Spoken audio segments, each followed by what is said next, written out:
अस्सलाम वालेकुम। आप लोगों को मेरी आवाज़ आ रही है? तो शुरू करते हैं अल्लाह ताला के नाम से। बिस्मिल्लाहिर्रहमानिर्रहीम। रब्बिश इश्रह ली सदरी व यस्सिर ली अमरी वाहलुल उक़दतम मिन लिसानी यफ़क़हू। अच्छा, आज का जो टॉपिक है ना, इसमें हम सबसे पहले पढ़ेंगे थोड़ी सी बेसिक्स। ठीक है। टैक्स अथॉरिटी कौन सी डील है जो उसको करती है, कौन रिक्वायर्ड होता है जिसको टैक्स रिटर्न फाइल करनी है, टैक्स की ब्रैकेट्स क्या होती हैं, फाइलिंग स्टेटस क्या होती है, कब रिटर्न फाइल की जाती है, और अगर टाइम मिला तो हम 1040 का एक छोटा सा रिव्यू भी देखेंगे। अच्छा, मैं जो आपको क्लासेस पढ़ाऊंगा ना, मेरा एक थोड़ा सा स्टाइल डिफरेंट है। मेरी आदत है कि मैं ना रेपिटेशन ज्यादा करता हूँ। उससे ये होता है कि आप लोगों को चीजें आपके जहन में हैमरिंग होती रहती है और आपको याद होना शुरू हो जाता है। ठीक है। तो मैं आपके साथ चीजों को बार बार रिपीट करूंगा, तो इन केस अगर आपको लगे कि यार ये चीज मुझे समझ नहीं आ रही, तो आप टेंशन ना लें। आपको नेक्स्ट क्लास में फिर रिपीट होगा, उससे नेक्स्ट क्लास में फिर रिपीट होगा। तो एक टॉपिक जो है वो 2-3 बार रिपीट हो जाता है, और फिर भी स्टिल आपको समझ ना आए तो मैं अवेलेबल हूँ। आप लोग मुझसे डिस्कस कर सकते हैं। अच्छा जी। जो हमारा ये यूएस का टैक्सेशन है ना, इसमें जो हम लोग कोर्स पढ़ेंगे, इसमें हम लोग तकरीबन 6 चीजें पढ़ेंगे। 6 नहीं बल्कि 7 भी आप इसमें कर लें। इसमें पहले सबसे पहले हम जो टाइम लगाएंगे वो हम लगाएंगे बेसिक के ऊपर। ठीक है। और उसकी हमारी 2 क्लासेज होती हैं। उसके बाद हमारी थर्ड क्लास से इंडिविजुअल टैक्सेशन स्टार्ट हो जाती है, जिसमें हम सिनेरियो स्टार्ट करेंगे वन बाय वन। मैं आपको वो सिनेरियोज जो कॉमनली यूज होते हैं यूएस में, 80 to 90% कॉमन सिनेरियोज जो कॉमन यूज हैं, वो मैं आपको कराऊंगा। और आपको कुछ सिनेरियोज करने को भी दूंगा, तो कि आप करते जाइएगा। और उसके लिए मैंने एक स्टाइल एक काम मैंने ये किया कि मैं उन सिनेरियोज जो आपको करने को दूंगा, उनकी मैं ट्यूटोरियल वीडियो यूट्यूब पे डालता जा रहा हूँ। कुछ मैंने डाल दी हैं, कुछ मजीद अभी। आज क्योंकि हमारा टैक्स सीजन चल रहा है तो थोड़ा सा काम स्लो हुआ हुआ है, तो वो इंशाल्लाह मैं डालता जाऊंगा, ताकि कल को आपको जब रिवाइज कर रहे हो या प्रैक्टिस कर रहे हो, तो आपको सोल्यूशन के लिए आपके सामने वीडियो होगी और आप उससे अपनी फिगर मैच कर सकते हैं। इस पे तकरीबन हमारी कोई 10 क्लासेस होंगी। फिर उसके बाद हम बिजनेस टैक्सेशन पे आ जाएंगे। उसमें हम जो है बिजनेस की रिटर्न, जिसमें 1055 पार्टनरशिप है, एस कॉर्प 1120 एस है, या सी कॉर्प 1120 की रिटर्न करेंगे। और उसके बाद जो है फिर आपको क्विक बुक्स और पेरोल की टैक्सेशन स्टार्ट हो जाएगी। और उसके बाद फिर आपको जो है एलएस और सेल्स टैक्स भी आपको बीच में आपको कराऊंगा, एक क्लास उसकी भी होगी। और उसके बाद फिर आपको हवाले कर दिया जाएगा वकार सात वकार भाई के पास, जो कि आपको एलएलसी रजिस्ट्रेशन और प्रैक्टिकल्स के मामला जो है ना, रजिस्ट्रेशन के प्रैक्टिकल्स मामला वो सारे आपको वो कराएंगे। तो ये तकरीबन हमारा जो सेशन है ये 3.5 से 4 माह का हो जाता है। जो हमारे पास टैक्स आता है, 2 तरह के टैक्स होते हैं यूएस के अंदर। एक होता है फेडरल टैक्स। ठीक है। जिसमें हम ये रिटर्न्स जो हम हमारा जो फोकस है वो इसी के ऊपर होगा। और एक होता है स्टेट का टैक्स। अब जो स्टेट के ऊपर टैक्सेज है ना, वो डिफरेंट तरह के टैक्सेस होते हैं, जिसके अंदर आपके सेल्स टैक्स आता है। आपका जो पेरोल टैक्स है वो स्टेट में भी आता है और आपके फेडरल में भी आता है। फिर कुछ स्टेट्स जो हैं, मेजोरिटी स्टेट्स आपकी इनकम टैक्स स्टेट्स भी हैं, जो कि आपसे इनकम टैक्स चार्ज करती हैं। और कुछ स्टेट्स हैं जो इनकम टैक्स फ्री स्टेट्स भी हैं। जैसे फ्लोरिडा हो गई आपकी, ये टेक्सास हो गई। तो कुछ स्टेट हैं जो इनकम टैक्स फ्री स्टेट हैं, और कुछ स्टेट हैं जो इनकम टैक्स चार्ज करती हैं आपकी इनकम के ऊपर। और कुछ स्टेट्स ऐसी हैं जो काउंटी लेवल पे भी चार्ज करती हैं। तो हमारा जो फोकस होगा वो फेडरल में इनकम टैक्स के ऊपर होगा, जिसमें हम इंडिविजुअल टैक्सेशन पढ़ेंगे और बिजनेस टैक्सेशन पढ़ेंगे। और फिर जो टैक्सेस जो है उसमें हम फेडरल और स्टेट दोनों को देख रहे होंगे।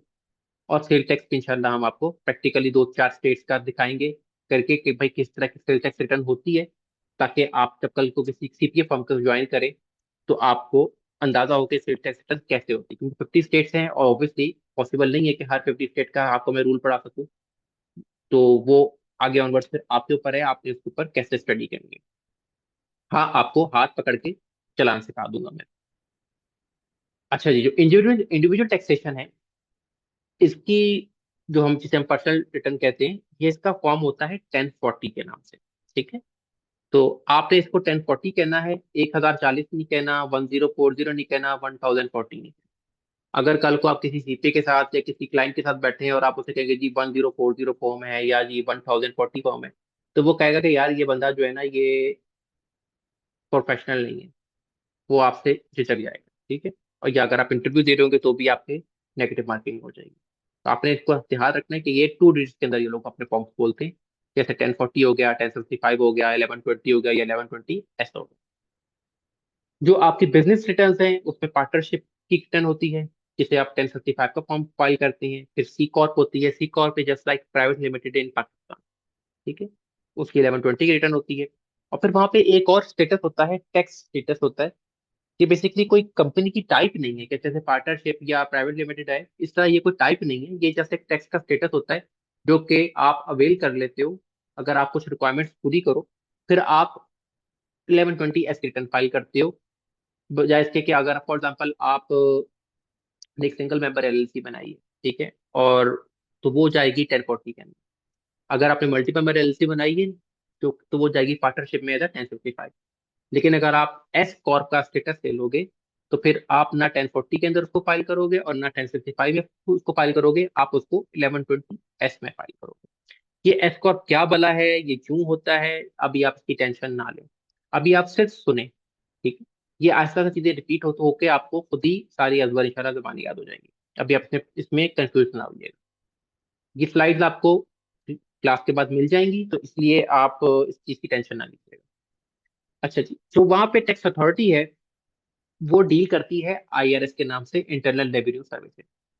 आईआरआईएस पाकिस्तान में जो है ना, वो एक सॉफ्टवेयर पोर्टल का नाम है, तो आप उसको इससे मिक्स ना कीजिएगा, ठीक है। ये आईआरएस है, इंटरनल रेवेन्यू सर्विसेज, और ये 1862 में एस्टेब्लिश हुआ था, और यहाँ पे ही सारी रिटर्न आपकी जारी होती हैं, सारे मामला इन्हीं के साथ और छोड़ने से इन्हीं के साथ होते हैं। अच्छा जी, अब यूएस की जो टैक्सेशन है वो काम कैसे करती है।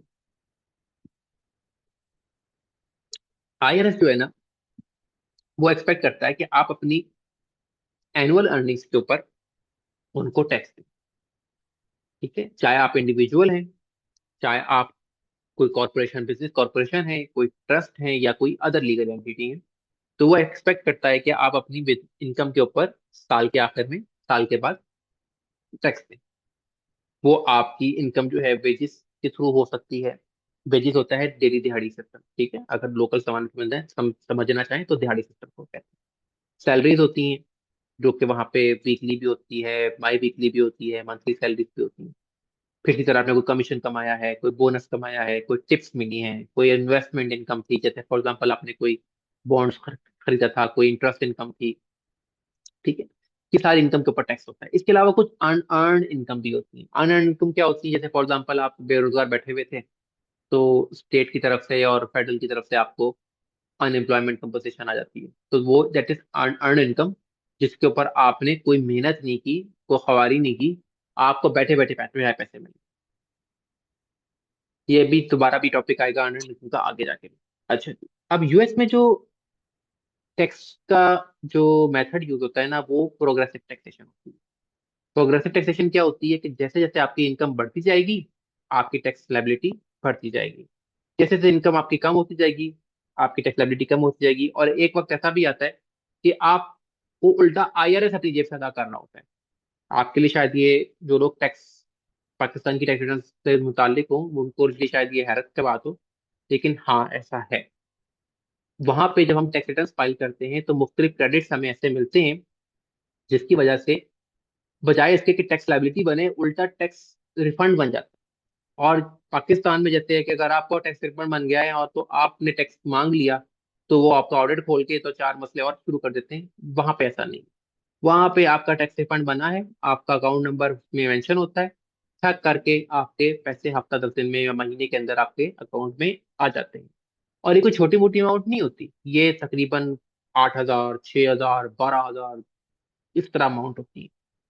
तो इसकी एग्जाम्पल देता हूँ कि फॉर एग्जाम्पल जी, आपके 4 बच्चे हैं, ठीक है, तो 2,000 पर बच्चा आपको क्रेडिट मिल रहा है, तो 8,000 हो गया।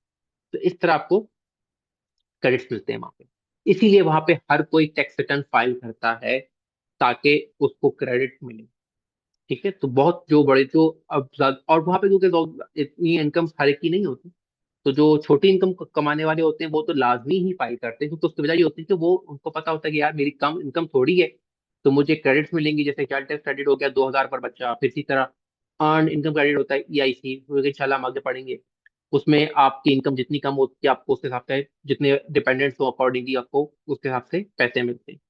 तो ये तकरीबन 11-12 हज़ार का रिफंड बना के लोग चले जाते हैं, तो वो लोग इसलिए राज में रिटर्न फाइल करते हैं। और यही एक वजह है कि वहां पे मेजोरिटी लोगों के टैक्स रिटर्न फाइल करते हैं, तो वहां पे हमेशा टीपीएस की कमी रहती है, और आजकल तो खैर बहुत ज्यादा शरीर हुई भी है। इसी वजह से हमारे पास ये अपॉर्चुनिटी है कि हम इस गैप को फिल कर सकें और यूएस की मार्केट में हम अपना भी शेयर ले सकें। इंडिया इसमें बहुत काम कर रहा है, वो बहुत आगे निकला हुआ है, ठीक है, बट स्टिल टाइम है, अभी हम इसमें घुस सकते हैं। अच्छा जी, वहां पे जो टैक्स रिटर्न फाइल होती है ना, उसके लिए आपको पहले अपना फाइलिंग स्टेटस बताना हो कि आप किस फाइलिंग स्टेटस के अंदर काम कर रहे हैं। ठीक है, ये भी हम फाइलिंग स्टेटस आगे चल के देखते हैं कि क्या होते हैं और कैसे होते हैं। फिर इसी तरह ये है कि आपकी जो रिटर्न है, आपने कब रिटर्न फाइल करनी है और कब फाइल करने की जरूरत नहीं है। उसके लिए सर्टेन थ्रेशोल्ड होते हैं कि फॉर एग्जांपल आपकी इनकम अगर 10,000 है, तो आपको जरूरत नहीं टैक्स रिटर्न फाइल करने की, लेकिन अगर आप फाइल करेंगे तो शायद आपको रिफंड मिल जाए। अगर आपकी इनकम 12,000 है, आप सिंगल हैं, आपको जरूरत नहीं है। क्यों? क्योंकि minimum income required to file tax return is 14,601 for single. 14,600 तक आपको इनकम पे टैक्स माफ है। तो अगर आपकी इनकम 14,600 या से कम है, आप बेशक फाइल ना करें, लेकिन आप फाइल ना करके नुकसान क्या करेंगे? आप क्रेडिट्स अपने फॉरगो कर देंगे। जैसे अगर आपके बच्चे हैं दो, तो 4,000 आप क्रेडिट ले सकते थे, बेशक आपकी इनकम टैक्सेबल नहीं थी, लेकिन आप क्रेडिट तो आपको मिल सकता था ना। तो इसलिए वहां पे हर कोई रिटर्न फाइल कर। अच्छा जी, ये टैक्स स्लैब है। अच्छा, ये जो स्लैब्स हैं, ये टैक्स रिटर्न की जो आपकी मिनिमम रिक्वायरमेंट है, उसके ऊपर जो इनकम आप कमाते हैं, ये उससे रिलेटेड है। ये टैक्स स्लैब्स आपको याद करने की जरूरत नहीं है, ठीक है, क्योंकि सॉफ्टवेयर अकॉर्डिंग ऑटोमेटिकली आपको सारा कुछ कंप्यूट करके दे देगा। ये जस्ट आपकी अंडरस्टैंडिंग के लिए है कि कितनी इनकम के ऊपर कितना टैक्स एक्सपेक्टेड होता है। जैसे फॉर एग्जाम्पल, एक बंदा जो है, उसकी इनकम 10,000 है, उस पर कोई लाइबिलिटी नहीं है, वो सिंगल है। फॉर एग्जाम्पल मैं सिंगल की बात करता हूँ, ठीक है, एक बंदा है, उसकी इनकम में 10,000 है, कोई लाइबिलिटी नहीं है। उसकी इनकम 11,000 है, कोई लाइबिलिटी नहीं है। उसकी इनकम 12,000 है, कोई लाइबिलिटी नहीं है। उसकी इनकम 14,600 है, कोई लाइबिलिटी नहीं है। 14,600 से जो 1 रुपया वो ऊपर कमाएगा, वो अप टू 11,600, मतलब 14,600 के बाद जो ऊपर 1 रुपया वो कमाएगा, वो 1 रुपया या वो जितनी भी एडिशनल इनकम 14,600 से ऑनवर्ड आएगी, अप टू 11,600 वो जितना कमाएगा, उसके ऊपर वो 10% टैक्स देगा। इसी तरह जो मेरिट वाली जो एंट्री है, उनकी आई गेस 29,000 समथिंग अमाउंट बनती है। तो उससे ऊपर वो जो ऑनवर्ड 23,200 जो कमाएंगे, उसके ऊपर वो 10% टैक्स देंगे। फिर इसी तरह एक फाइलिंग स्टेटस होता है आपका head of house hold. Head of house hold में क्या होता है कि आप कि वहाँ पे माशरा क्योंकि डिफरेंट है, तो इरिस्पेक्टिव कि वो शादीशुदा है या नहीं है, डिपेंडेंट्स उनके बच्चे होते हैं। तो अगर एक माँ है और उसके साथ दो बच्चे हैं, या एक बाप है उसके साथ दो बच्चे हैं, तो वो हेड ऑफ हाउस होल्ड कहलाएगा, कि उसके पास डिपेंडेंट्स है। जरूरी नहीं कि बच्चे ही डिपेंडेंट्स हो, अगर वालिदैन बूढ़े हैं और उनको उसने अपनी केयर में लिया हुआ है, या कोई और बंदा है या कोई रिलेटिव है और आपका डिपेंडेंट है, तो आप उसको हेड ऑफ हाउस होल्ड की कैटेगरी में जा सकते हैं। उसमें आपको जो है ज्यादा डिडक्शन मिलती है। ये जो मैं भी बात कर रहा था 14,600 की, इसको कहते हैं स्टैंडर्ड डिडक्शन। इसी तरह मेरिट फाइलिंग जाटी के लिए वो 29,000 कुछ है, ये भी आगे चल के हम इंशाल्लाह देखते हैं। फिर इसी तरह मेरिट फाइलिंग सेपरेटली जो है, ये भी एक स्टेटस होता है। इसमें क्या होता है कि अगर फॉर एग्जाम्पल से कोई डिवोर्स का केस चल रहा है, या खुद नहीं चाहते दोनों स्पाउसेस के हम अपनी इनकम शो करें, एक दूसरे के साथ मिला के ज्वाइंट क्लेम करें, तो वो मेरिट फाइलिंग सेपरेटली भी फाइल रिटर्न कर सकते हैं। अच्छा जी, अब यही जो हम देख रहे थे अभी, ये स्टेटस कौन कौन से होते हैं, इनके बारे में बात करते हैं। सबसे पहले होता है हमारे पास सिंगल का स्टेटस। सिंगल स्टेटस सर क्या आपकी होता है? आवाज नहीं आ रही। मेरी बात आपको नहीं आ रही? और किसी भाई को मेरी आवाज नहीं आ रही? आवाज आ रही, ब्रेक बार बार हो जाती बीच में ना, आपकी आवाज क्लियर बस साउंड नहीं ब्रेक आ हो रहा। रही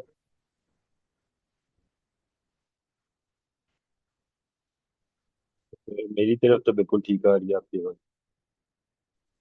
सर अस्सलाम की वालेकुम। आवाज क्लियर आ रही है, काइंडली आप अपना इंटरनेट कनेक्शन चेक करें, सर की आवाज बिल्कुल क्लियर है।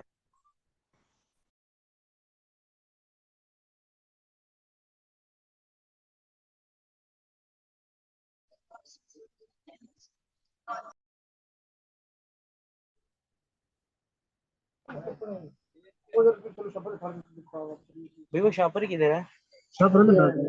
अंदर डाल सब अंदर डाले ना। तो उससे पूछ लो किधर है।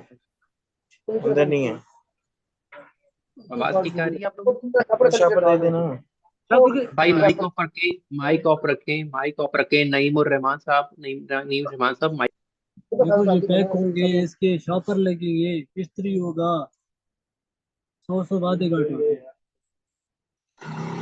अभी मार रेट चेक करो, आगे ड्राई क्लीन है, उधर उधर भी चेक करो।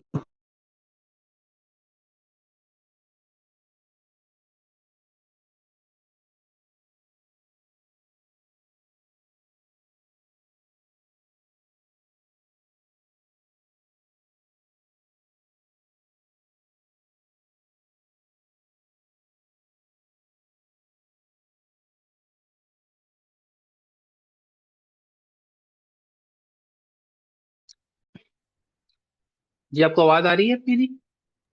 जी सर आ रही है, बिल्कुल सही आ रही थैंक यू। अच्छा जी, सिंगल स्टेटस क्या होता है जी?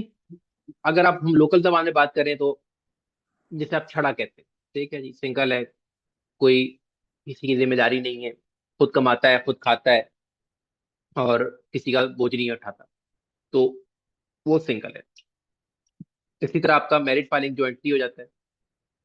अगर आप शादीशुदा हैं तो मियाँ बीवी हैं, वो दोनों मिला के रिटर्न फाइल करेंगे, इररिस्पेक्टिव की जो वाइफ है या स्पाउस है वो हाउस वाइफ है या जॉब कर रहा है। फॉर एग्जाम्पल शॉर्ट जॉब कर रहा है, वाइफ घर बैठती है और अपने बच्चों को देखती है, नो इशू, स्टिल वो मैरिज फाइलिंग ज्वाइंटली फाइल करेंगे और उसमें उनको हर चीज के जो पर्क्स हैं वो डबल मिल रहे होते हैं, इसलिए ये ज्यादा फायदेमंद स्टेटस। अच्छा, ये जो स्टेटस होता है ना, ये कब स्टैब्लिश होता है? ये स्टैब्लिश होता है last day of tax year. ठीक है, फॉर एग्जाम्पल 12 दिसंबर, सॉरी 31 दिसंबर को आप सिंगल हैं, आप मैरिड हैं, ये आपका स्टेटस उस टाइम पे देखा जाता है। फॉर एग्जाम्पल इसकी एग्जाम्पल दी जाती है कि ये न्यू ईयर नाइट थी, पूरा साल आप सिंगल रहे, न्यू ईयर नाइट में जो है आपके क्लाइंट को एक खातून पसंद आ गई, दोनों ने फैसला किया हम अभी शादी करते हैं, इन्होंने 11:49 पे शादी कर ली, तो वो अब मैरिड फाइलिंग ज्वाइंटली की रिटर्न फाइल करेंगे फॉर 2025, ठीक है, दिसंबर में। और अगर वो डिवोर्स हो जाती है इसी तरह रात को 11:50 पे, तो वो फिर जो है मैरिड फाइलिंग सेपरेटली करेंगे या सिंगल की रिटर्न करेंगे। ये डिपेंड करता है कि उनका डिवोर्स का स्टेटस क्या है या उसमें अभी क्या प्रोग्रेस है, फाइनली हुआ है कि नहीं, क्योंकि इसमें कुछ कॉम्प्लिकेशंस भी आ जाती है, वो हम खैर आगे चल के देखेंगे। अच्छा जी, उसके बाद फिर होता है मैरिड फाइलिंग सेपरेटली में क्या होता है कि भाई वो कपल्स जो डिवोर्स का उनका केस चल रहा हो या वो खुद अपनी रिटर्न ना दिखाना चाहते हो, तो वो फिर मैरिड फाइलिंग सेपरेटली में चले जाते हैं। फिर वहां पे एक और स्टेटस होता है जिसे आप कहते हैं qualifying widower with dependent child. होता क्या है कि अगर खुदा न खास्ता स्पाउस में से कोई एक फौत हो जाता है और उनके पास डिपेंडेंट है, ठीक है, डिपेंडेंट होना लाजमी है, बच्चा कोई है साथ में, तो फिर वो क्वालिफाइंग विडो या विडोअर विद डिपेंडेंट चाइल्ड का स्टेटस मिलता है। इसमें क्या होता है कि 2 साल तक आपको मैरिड फाइलिंग ज्वाइंटली वाले ही सारे पर्क्स मिलते हैं और फिर उसके बाद आप जो है हेड ऑफ हाउस होल्ड में शिफ्ट हो जाते हैं, ताकि आपको इसलिए एक तरह से आपको जो है ना वो कंपनसेट कर दिया करता है IRS के वहाँ की हुकूमत कि भाई आपको जो है, क्योंकि आपके पास मुश्किल टाइम चल रहा है, तो आपको वो सपोर्ट करते हैं एक तरह से। फिर आखिरी आपके पास स्टेटस आ गया हेड ऑफ हाउस होल्ड का। हेड ऑफ हाउस होल्ड में क्या आता है, होता है कि भाई आप सिंगल होते हो लेकिन आपके पास कोई ना कोई डिपेंडेंट होता है, चाहे वो बच्चा है या कोई कजन है या कोई दोस्त है या कोई रिलेटिव है जो कि आपके साथ रह रहा है और इसके खर्चे आप उठा रहे हैं, तो फिर आप हेड ऑफ हाउस होल्ड में चले जाते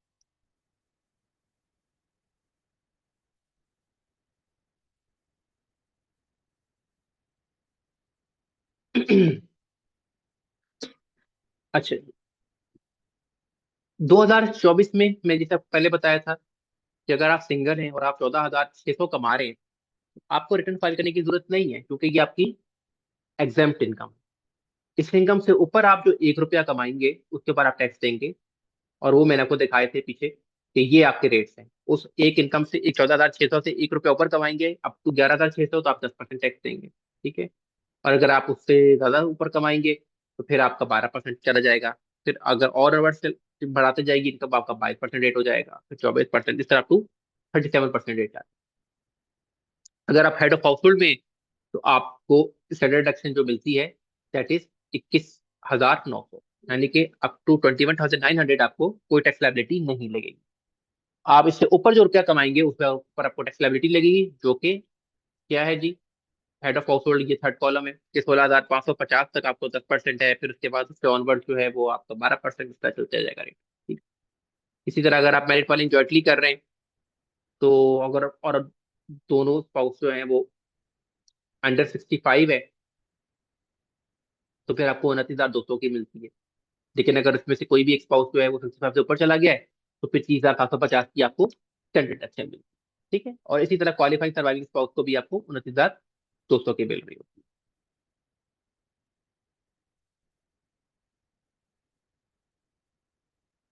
अच्छा, अब ये जो बात हो रही थी हमारी यहाँ पे कि ये खैर 65 बिलो का, ये बिलो 65 था और ये अब 55 के रेट्स हैं, ठीक है। इसमें थोड़ा बहुत फर्क आ रहा हो। अब इसमें बात क्या हो रही थी कि आपकी मर्जी है कि आपकी अगर इसकी इनकम इतनी है या इससे कम है, तो आप रिटर्न फाइल करना चाहें तो कर सकते हैं, नहीं करना चाहें तो ना करें। लेकिन आपको फिर क्रेडिट्स जो मिलते हैं वो जाया हो जाते हैं। तो इसलिए लोग हमेशा वहां पे रिटर्न फाइल करते हैं, ताकि वो क्रेडिट्स लेके रिफंड ले सकें और एक अच्छी लमसम अमाउंट उनको मिल जाती है, जिससे उनका अच्छा खासा गुजारा चल जाता है।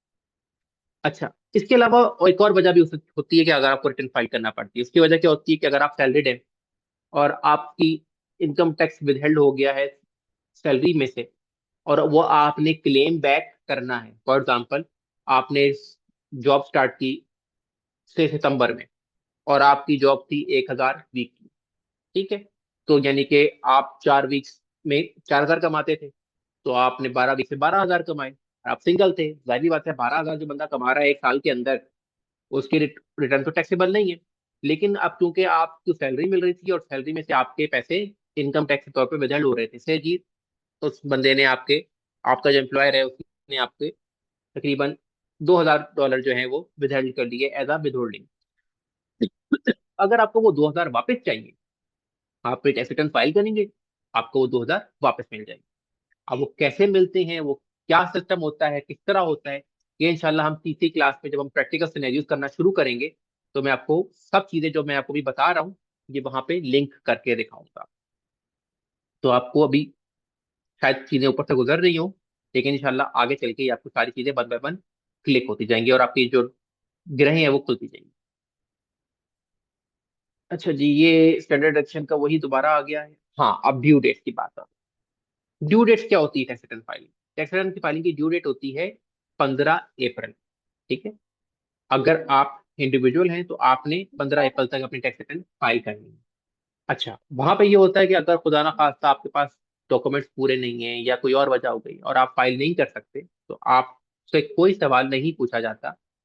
आप जस्ट एक 4868 फॉर्म फाइल करते हैं, चाहे वो आप मेल के थ्रू फाइल कर दें या इलेक्ट्रॉनिकली फाइल कर दें, और आपको वो 6 माह की एक्सटेंशन दे देते हैं, विच इज 15 अक्टूबर, ठीक है। तो 15 अक्टूबर तक आपको टाइम मिल जाता है, आप अपनी टैक्स रिटर्न फाइल कर सकते हैं।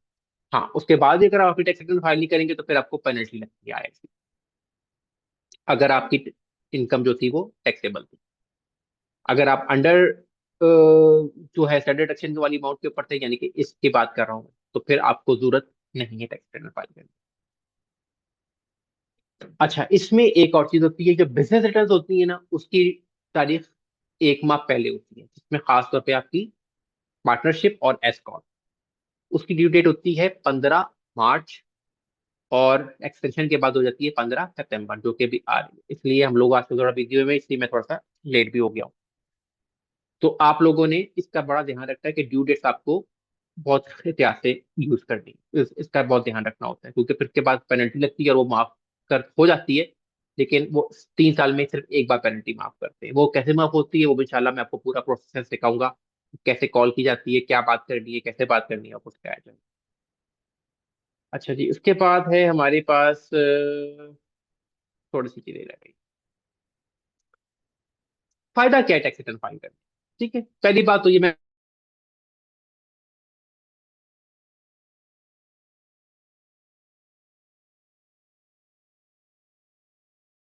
मिल जाते हैं। ठीक है, फिर इसी तरह आपको कोई इंटरेस्ट या पेनल्टीज नहीं पड़ती, क्योंकि आप टाइम रिटर्न फाइल करोगे तो आपको ऑब्वियसली इंटरेस्ट और पेनल्टीज नहीं पड़ेगी, तो वहाँ पे पेनल्टी भी लगती है और पेनल्टी पे इंटरेस्ट भी लगता है।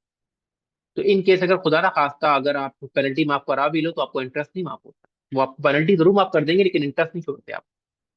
फिर इसी तरह अगर आपने फॉर एग्जाम्पल कोई फाइनेंशियल एड लेनी है, आपने कोई एसबीआई से लोन लेना है, कोई बैंक से लोन लेना है, तो आपको उसके लिए टैक्स रिटर्न लाजमी हो। फिर इसी तरह जिस तरह पाकिस्तान में यूबीआई होता है, इस तरह वहाँ पे सोशल सिक्योरिटी होता है। सोशल सिक्योरिटी में आपके सोशल सिक्योरिटी बेनिफिट्स होते हैं जो कि आपको 65 एज के बाद मिलते हैं। कासिम साहब अपना माइक ऑफ कीजिए। कासिम साहब अपना माइक ऑफ कीजिए, थैंक यू। माइक भाई, माइक माइक ना खोला करें, वो फिर डिस्टॉर्ट करना चाहिए। आपको जब भी सवाल करना होगा आप अपना हैंड रेस कीजिएगा, मैं आपको खुद नाम दे के पुकारूंगा। अच्छा जी, तो जिस तरह पाकिस्तान में यूबीआई होता है, इसी तरह यूएस में सोशल सिक्योरिटीज होती हैं। तो जब आप रिटायरमेंट की एज पर पहुंच जाते हैं फिर आपको वहां से अमाउंट मिलना शुरू हो जाती है।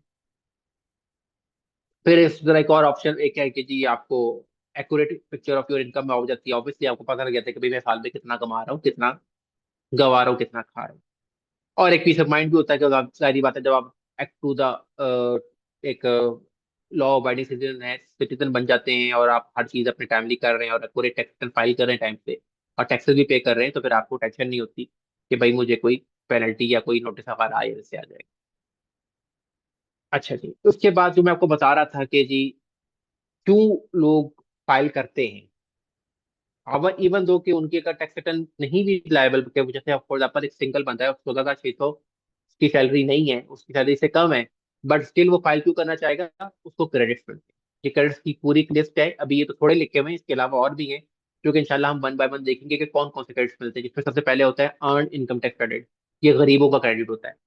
ठीक है, जितनी कम इनकम होगी उतना ज्यादा क्रेडिट होगा, लेकिन प्रोवाइडेड कि आपको डिपेंडेंट होने चाहिए। अगर डिपेंडेंट ना भी हो तो भी मिलता है, लेकिन वो बहुत थोड़ा मिलता है, 600 के आसपास मिल जाता है, 12 400 600। फिर इसी तरह चाइल्ड टैक्स क्रेडिट है कि आपका अगर बच्चा है आपको पर बच्चा 2,000 क्रेडिट मिल रहा है। फिर अमेरिकन अपॉर्चुनिटी टैक्स क्रेडिट है कि अगर आप पढ़ रहे हो तो आपको आपकी जो पढ़ाई के ऊपर खर्चा हुआ है, ट्यूशन के ऊपर खर्चा हुआ है, उसके ऊपर आपको 2,500 तक का टैक्स क्रेडिट मिलता है। फिर इसी तरह अगर आपने मार्केट पे से इंश्योरेंस ली भी है तो आपको प्रीमियम टैक्स क्रेडिट मिलता है। ठीक है, फिर इसी तरह अगर जो था अभी आगे पिछले दिनों क्या हुआ था आपको याद होगा, जब कोविड आया था तो उन्होंने उस टाइम भी जो है ना लोगों को क्रेडिट्स दिए थे, जो कि 2019 20 और 21 रिटर्न के ऊपर दिए थे। लोगों ने वो रिटर्न रिवाइज की थी और 30-30 हजार डॉलर तक क्रेडिट्स दिए थे। ठीक है, तो ये मुख्तलिफ क्रेडिट्स होते हैं जो आपको मिलते हैं, तो आईआरएस वहाँ पे आप लोगों का ख्याल रखता है, एक तरह से वो एक तरह से माँ की तरह आपको समझाया कर। ठीक है, अच्छा ये टैक्स का फार्मूला है, ये हम बाद में देखेंगे। अभी फिलहाल मैं आप लोगों से सवाल लेता हूँ, आप लोग अपने सवाल कर सकते हैं। आप वन बाय वन अपना हैंड रेस करते जाएं। आपके सामने ये डायरेक्शन की टैब होगी, उस डायरेक्शन की टैब में आप अपना हैंड रेस का बटन होता है, आप वो हैंड रेस करेंगे, मैं वन बाय वन अपना नाम पुकारता जाऊंगा और अपने सवाल करते जाएंगे। जी हाँ, सामुद्दीन साहब माइक ऑफ करके सवाल कर सकते हैं।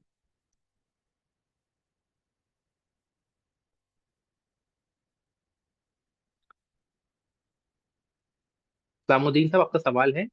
जी जैसे आप सर। चेक करने के लिए नहीं सर, जी बताएं। सवाल था। सर, जो आपने दो टैक्स स्लैब दिखाए वो मुझे थोड़ी समझ में नहीं आया, आपने उनकी बात कही। क्या दिखाया मैंने आपको? स्टार्ट में एक टैक्स स्लैब दिखाया आपने, उसमें रेट्स अलग अच्छा थे, इससे भी पहले थे। जी। ये वाला और हम्म, वो बाद में जो आपने दिखाया ना, वो दो चीजें मुख्तलिफ थे, तो मुझे समझ में नहीं आया। मुझे आपकी आवाज बहुत गूंज रही है, मुझे कुछ समझ नहीं आ रहा। सर, ये मैं कह रहा हूँ कि इन दोनों टैक्स स्लैब्स के डिफरेंस क्या है इनके बीच में, ये थोड़ा मुझे समझ में नहीं है। इसमें रेशो अलग डिफरेंस लिखा हुआ है। जी, यहाँ डिफरेंस पे। क्या है? जी जी सर, इधर रेशो मुख्तलिफ आपने है कभी टैक्स। आपने कभी पाकिस्तान की टैक्स रिटर्न बनाई है? Yes sir. उसमें टैक्स में आप जब सैलरीड पर्सन होते हैं तो उसके अंदर टैक्स स्लैब्स होती है, कभी वो आपने देखी है? जी सर। जी सर बिल्कुल। ये भी वही चीज है, ये सेम चीज है। बस इसमें हाँ सिर्फ फर्क इतना है कि हर स्टेटस की जो थ्रेश होल्ड है वो डिफरेंट है। सिंगल फाइल करेगा उसके लिए इनकम की थ्रेश होल्ड डिफरेंट है। मैरिड फाइलिंग ज्वाइंटली फाइल करेगा एज अ, तो फिर उसकी थ्रेश होल्ड डिफरेंट है। हेड सर ऑफ वो हाउस होल्ड के तौर मुझे पर फाइल करेगा, डिफरेंट अभी है। जो आपने ये शो किया हुआ है ना स्लैब, ये तो मुझे हम्म। क्लियरली समझ में आ रहा है। दूसरा जो बाद में आपने दिखाया ना, उसमें और इसमें डिफरेंस जो है ना वो समझ में नहीं अच्छा, अभी आप ये टॉप पे 4 फाइलिंग स्टेटस पढ़ रहे हैं, नजर आए आपको? Single, married filing jointly, head of house hold और मैरिड फाइलिंग सेपरेटली, ये नजर आ रहे हैं आपको? आया। जी सर ये नजर आ रहे हैं। ठीक है, अब आप आ जाएं इस स्लाइड पे। ठीक है, अगर जी आपकी इनकम 14,600 या इससे कम है तो आपको टैक्स फाइल करने की जरूरत नहीं है, क्योंकि ये इनकम जो है ये टैक्स एग्जेम्प्ट। इससे ऊपर जो आप 1 रुपया कमाएंगे as a single, up to 11,600, अच्छा, मतलब उस पर आप चौदह दस हजार परसेंट छः सौ से ऊपर हाँ 11,600 तक, मतलब इसमें एक्स्ट्रा जो है ये 21,000 हो गए, तो सॉरी चौबीस हाँ, हजार हो गए। जितना भी होगा, जितना भी हो जाएगा, 14,000 मतलब 25,600 बन जाएगा। अच्छा, अभी मैं आपकी बात पच्चीस थोड़ी हजार समझा। 14,600 ठीक है, से जो अब इंक्रीमेंटल अमाउंट आएगी 14,600 से इंक्रीमेंटल अमाउंट अप टू 11,600, उसका ठीक आप है दस सर। Percent tax. ठीक है, अगर उससे ज्यादा जिस तरह होता है तो पाकिस्तान में क्या होता है, जिस तरह पाकिस्तान में होता है कि पहले 6 लाख में कोई टैक्स नहीं है, 6 लाख में नहीं होता, फिर अगले 6 लाख 6 से 12 के ऊपर दरमियान जो है वो आपका टैक्स है जी 2% क्या, इतना परसेंट, 5% क्या है, मुझे क्या कर दिया। इसी तरह जी यहाँ पे सर। ये। अच्छा सर, अभी ठीक मैं है, समझ गया। ठीक है सर, चलिए। मतलब हमें दोनों ये चार्ट जो है इनको फोकस करना पड़ेगा। हाँ, आपने याद कुछ नहीं करना इसमें, जी टैक्स सर। सॉफ्टवेयर खुद ही बताएगा कितनी टैक्स लायबिलिटी बनती है। आपने कैलकुलेटर बैठ खोल के आपको टैक्स की लायबिलिटी नहीं निकालनी इसमें। ठीक अच्छा है, सर, ठीक। ये जस्ट ठीक है आपकी सर। सिर्फ इंफॉर्मेशन के लिए है, अंडरस्टैंडिंग के लिए है। Okay sir, thank you. ठीक, वेलकम। जी नदीम, कैसा साहब?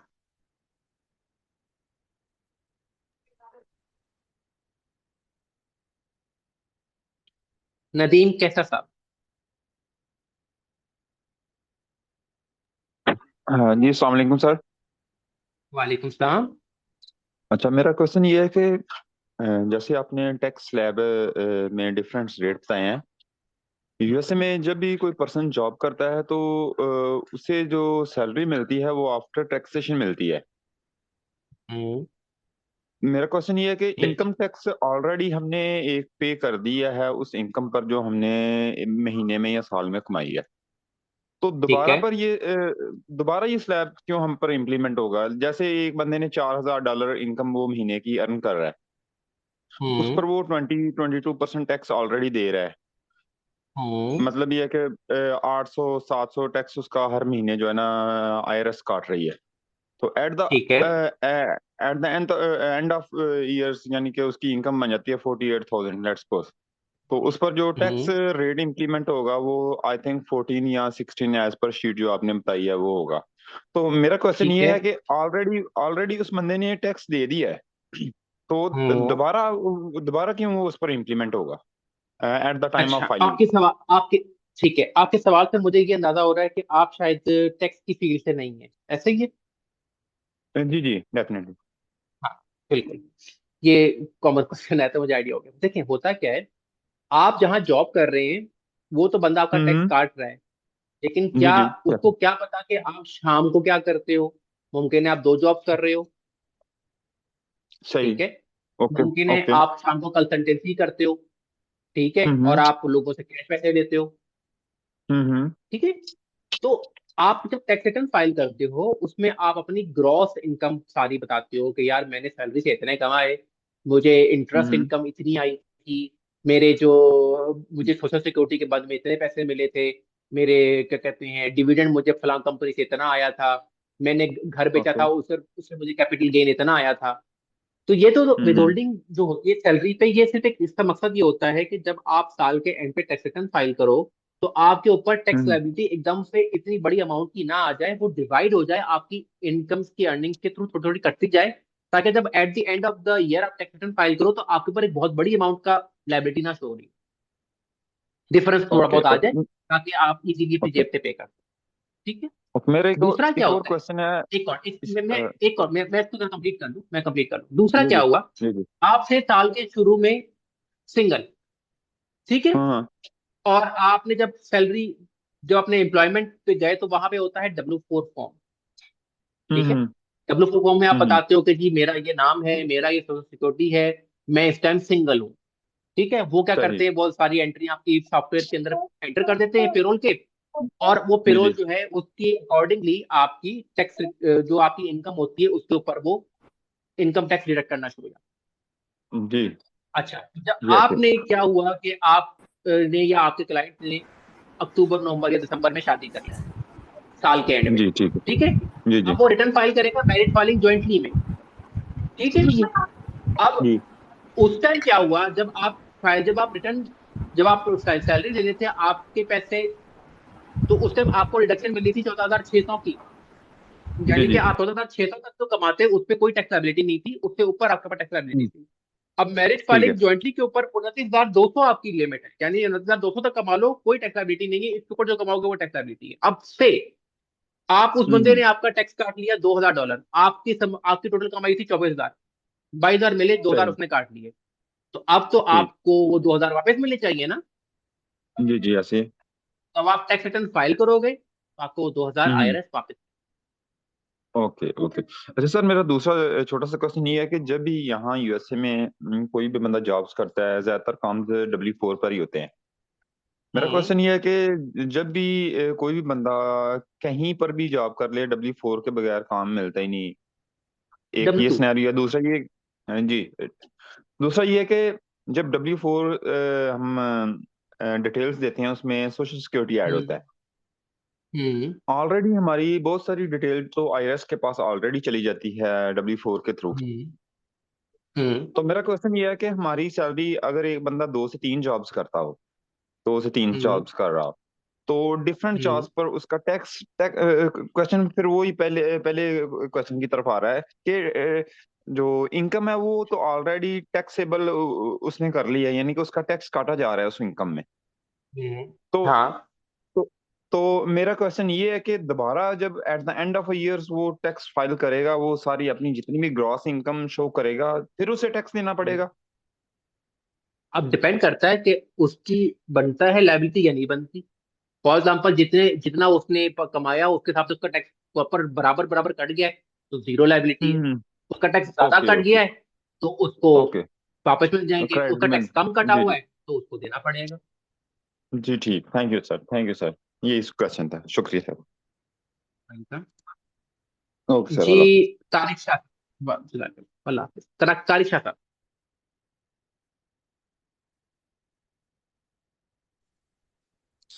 हेलो अस्सलाम वालेकुम सर, आवाज़ आ रही है मेरी? जी वालेकुम सलाम जी भाई। सर ये जो आपने पहले ये टेबल दिखाया था उसमें आपने 11,600 का वो सिंगल बंदे के लिए बताया और हम्म इधर जो स्टैंडर्ड डिडक्शन जो अमाउंट है इसमें 14,600 है।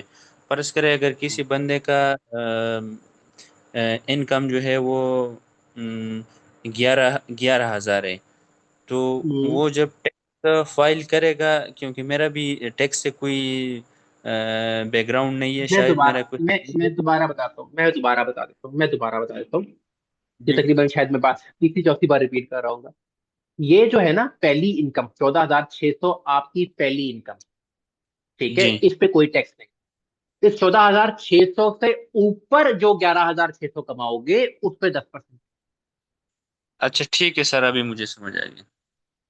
ठीक है, शुक्र है, थैंक यू। ठीक है जी, और कोई शुक्रिया। सवाल? नहीं है सर। जी, मोहम्मद हारिस भाई। अस्सलाम वालेकुम सर, आवाज़ आ रही है अब? वाले जी वालेकुम सलाम जी भाई। अच्छा सर, मैं ये समझा हूँ कि 14,600 तक जो है हमारा कोई टैक्स डिडक्ट नहीं होगा। उसके ऊपर जो है अगर हम $1 भी कमाते हैं तो हमारा जो है वो टैक्स डिडक्ट होना शुरू हो जाएगा। ठीक है, ऐसे ही है। बिल्कुल, अच्छा लाइबिलिटी बन जाएगी। जी ठीक है। लेकिन अगर 14,600 से कम हमारी इनकम हो तो हम्म, उसके ऊपर आपने कहा है कि फाइलिंग कर सकते हैं अपनी जो है क्रेडिट लेने के लिए, ऐसे ही है? हम्म, बिल्कुल ऐसे ही है। ठीक है, तो मतलब इसके एक तो क्रेडिट हमारे आ जाते हैं, और इसके क्या फ़ायदे हैं? देखिए, सिंपल सी एग्जांपल देता हूँ। एक, मैंने आपको बताया अभी, एक क्रेडिट होता है गरीबों का क्रेडिट, जिसे कहते हैं अर्न इनकम टैक्स क्रेडिट। ठीक है। जी। अब होता क्या है कि अगर आप मैरिड हो, आपके दो बच्चे हैं, तो आपको तकरीबन को 3-4 हज़ार का क्रेडिट मिलता है। ठीक है। फॉर एग्जाम्पल से जी, आप पूरे साल बेरोजगार रहे और आपने कोई 20-1 हज़ार की, 20-22 हज़ार या 24 हज़ार की आपने इनकम कमाई है। ठीक है।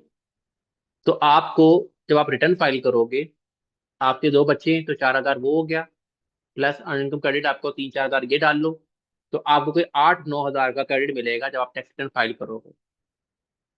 वहां पे रहने के लिए एक माह में पर मंथ 1500 से 2000 तक मार्जिन मामलात में आपका महीना गुजर जाता है। मतलब एक बंदा अगर एक एवरेज गुजारना चाहता है ना लाइफ, सिंगल है तो $1000 में भी गुजारा कर लेता है, मैरिड है तो 2000 तक उसको कॉस्ट आती है, खर्चे करके आते हैं। तो अगर आपको इकट्ठे 8-9 हज़ार मिल जाए, 3-4 माह की सैलरी इकट्ठी, तो क्या बुरा है भाई इसमें? क्यों ना रिटर्न फाइल करे बंदा। नहीं, वो बात आपकी ठीक है, लेकिन एक बंदा है, सिंगल है, वो कोई बच्चे नहीं है, कोई कुछ नहीं है, ठीक है। कोई बात और नहीं, ठीक है, और ठीक है। उसकी जो टोटल इनकम है सालाना, वो बारह हाँ, हजार डॉलर है, ठीक है। तो उसको ठीक है। उसको रिटर्न फाइल उसको करने फिर का भी क्या उसको फायदा? फिर भी उसको रिटर्न फाइल करने का एक फायदा तो ये होगा कि उसको फिर भी स्टिल अर्न टू क्रेडिट में कुछ $400-600 का फायदा मिलेगा। पहली बात। दूसरी बात ये कि अगर उसने कल को बिजनेस करना है, ठीक है, तो उसके लिए उसको लोन चाहिए होगा, तो लोन लेने के लिए उसको टैक्स रिटर्न फाइल करना पड़ेगी। ठीक है, मतलब कोई वो ना लो कोई आपसे फायदा है अगर आप टैक्स के। ऑब्वियसली ऑब्वियसली ऑब्वियसली ऑब्वियसली आप कहीं पे भी जाएं, आपको टैक्स रिटर्न फाइल करने का फायदा है। मतलब हम फ्यूचर को भी साथ लेके जा रहे हैं कि अगर फ्यूचर में कोई बिजनेस स्टार्ट कर रहे हैं, कोई भी है मामला, तो बिल्कुल। हम्म। ठीक है, ठीक है, मैं समझ गया। बिल्कुल। ठीक है, thank you so much, thank you. Welcome जी। मिशाल हारिस। अस्सलाम वालेकुम सर। वालेकुम सलाम। सर मेरा नाम ठीक ठीक करा आपको? नाम सर नाम ये ठीक नहीं है आपका? मेरा सर हारिस नाम है, ये मेरी मिशाल बेटी है, उसका है, वो अच्छा अच्छा। जल्दी चेंज नहीं मैं कर वही सका सर। परेशान हो गया कि विशाल तो खवातीन का नाम होता है, ये जी आवाज सर, मर्दाना सॉरी क्यों सर, ये लग कल रही मैं है? चेंज कर लूँगा सर। कोई बात नहीं, कोई बात नहीं, नहीं मैं वैसे ही अपना अंडरस्टैंडिंग के लिए पूछा जी जी, सर। खैर अच्छा पूछिए। सर, क्या आपने who is required to file जो स्लाइड है उसमें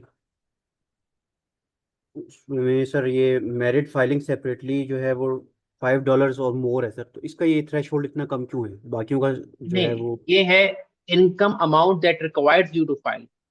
अगर आप मेरिट फाइलिंग सेपरेटली हैं और आप $5 से भी ऊपर कमा लेंगे, $5 या उससे ऊपर कमाएंगे, तो आपको फाइलिंग रिक्वायर्ड होगी। उसकी थ्रेश होल्ड वो बेशक 14,600 है, लेकिन जी आपको फाइल रिटर्न फाइल करना आपको पर लाजमी हो जाएगा। Right sir. रिटर्न फाइल ठीक, करना लाजमी हो जाएगा। ठीक है। ठीक है सर। ठीक, थैंक यू। वेलकम जी। जवाद चौधरी साहब। अस्सलाम वालेकुम। एक तो यही भाई वाला वालेकुम क्वेश्चन सलाम। था। सेकेंडली सर, ये जो आपने शीट बनाई हुई है, ये 14,600, हाँ, ये मेरिट फाइल जॉइंटली जो से 29,200 लिखा हुआ है, मतलब यहाँ हम्म। तक आपको एग्जेम्पशन मिल जाती है बेसिकली, जीरो फाइलिंग, हम्म। जीरो, ऐसे ही कह रहा हूँ। यहां तक आपको रिक्वायर्ड नहीं है फाइल करना।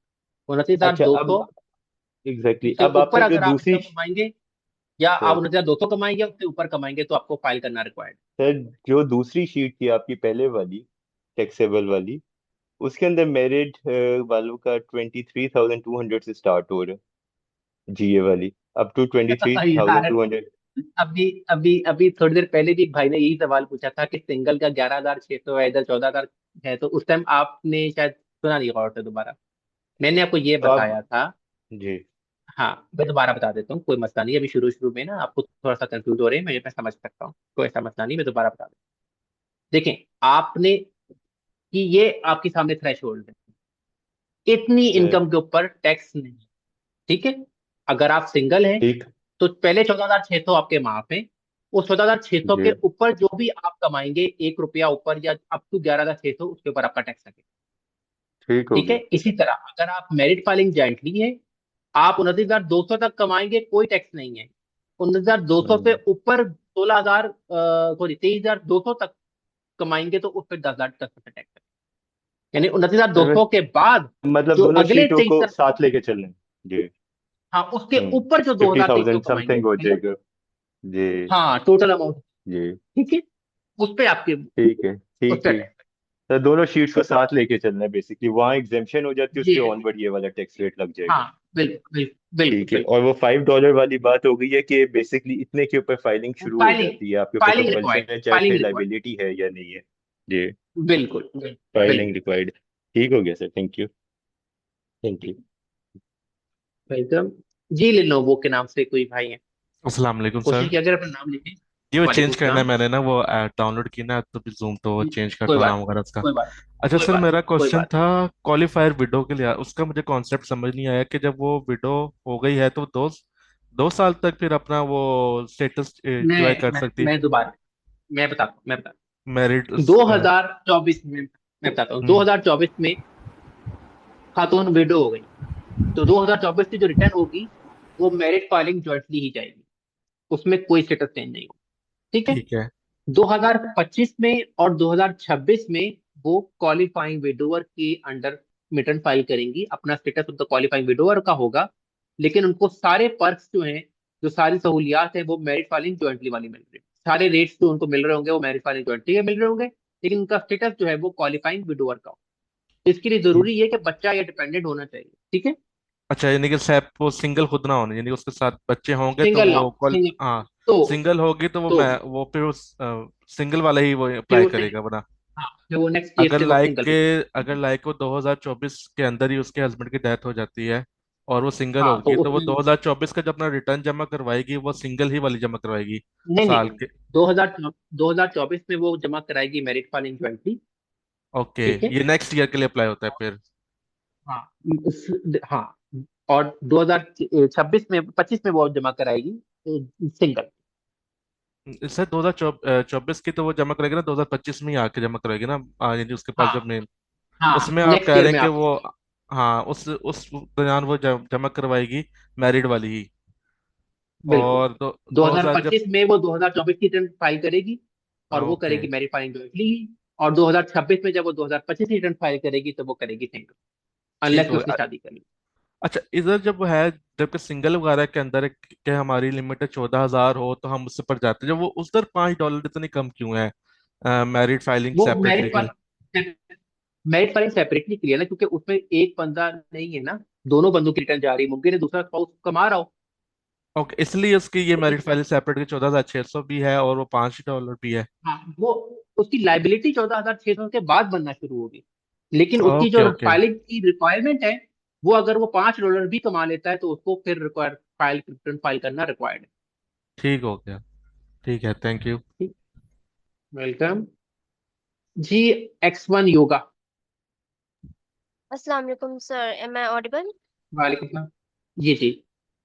सर मुझे एक छोटी सी कंफ्यूजन क्लियर करनी है। वो ये कि आपने बताया जैसे लेट्स से कि सिंगल का 14,600 है और उससे ऊपर वो $10 भी कमाता है तो वो उसको टैक्स फाइल करना पड़ेगा। तो मुझे पूछना ये था कि जो उसके 14,600 के ऊपर वो कमाएगा $10, उसके ऊपर 10% अप्लाई होंगे कि पूरी इंटायर अमाउंट जी पे 14,600 पे नहीं, टैक्स उससे अप्लाई है? ऊपर यानी इंक्रीमेंटल अमाउंट के ऊपर।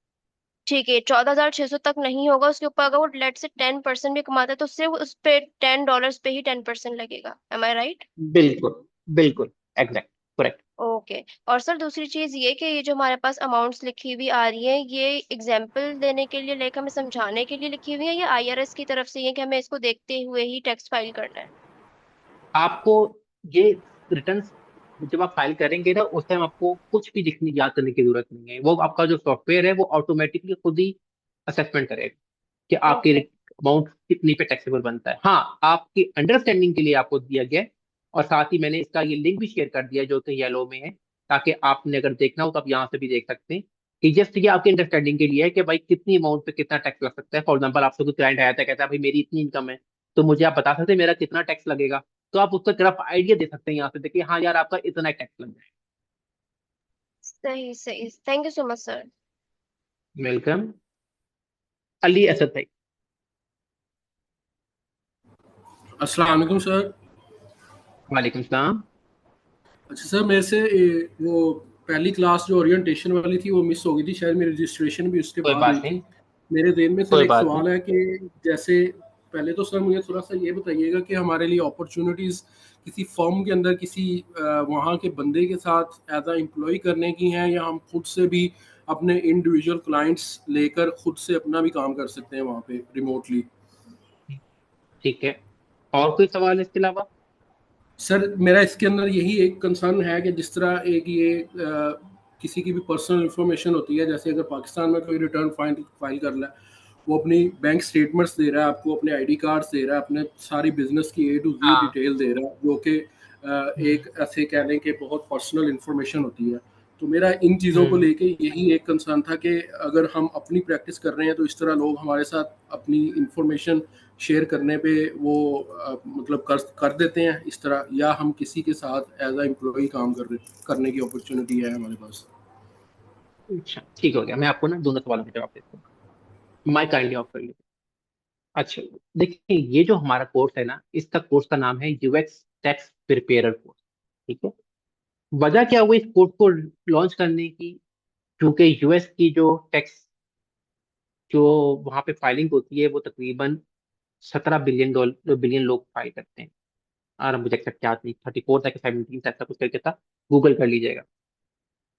मतलब यहाँ पे वहां पे ऑलमोस्ट हर बंदा ही टैक्स रिटर्न फाइल करता है, जो भी आपकी लीगल एज उनकी होती है उसके ऊपर चला जाता है। अब हुआ ये कि यूएस के अंदर सीपीएस बहुत कम है, और जो है वो ज्यादातर प्रेफर करते हैं टैक्स प्लानिंग की सर्विसेज के ऊपर, क्योंकि उसमें पैसे जाते हैं। टैक्स प्रिपेयर जो है ना वहां पे शॉर्ट होते जा रहे हैं।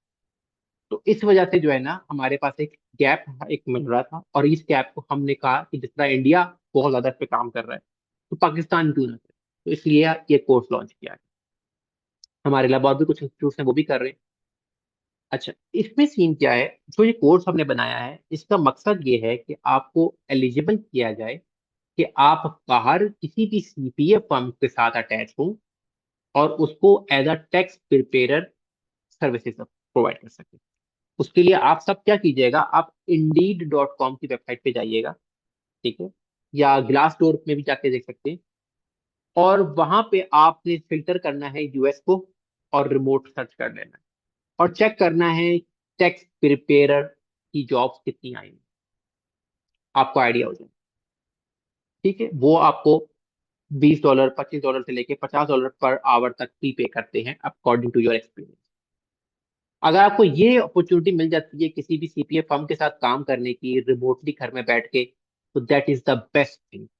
ठीक है, उसमें वो आपको, अगर आप आवरली चलते हैं तो अच्छी खासी है, अगर आपको मंथली सैलरी बेस चलते हैं तो 1500 से $2500 आपको स्टार्टिंग में मिलना शुरू हो जाते हैं।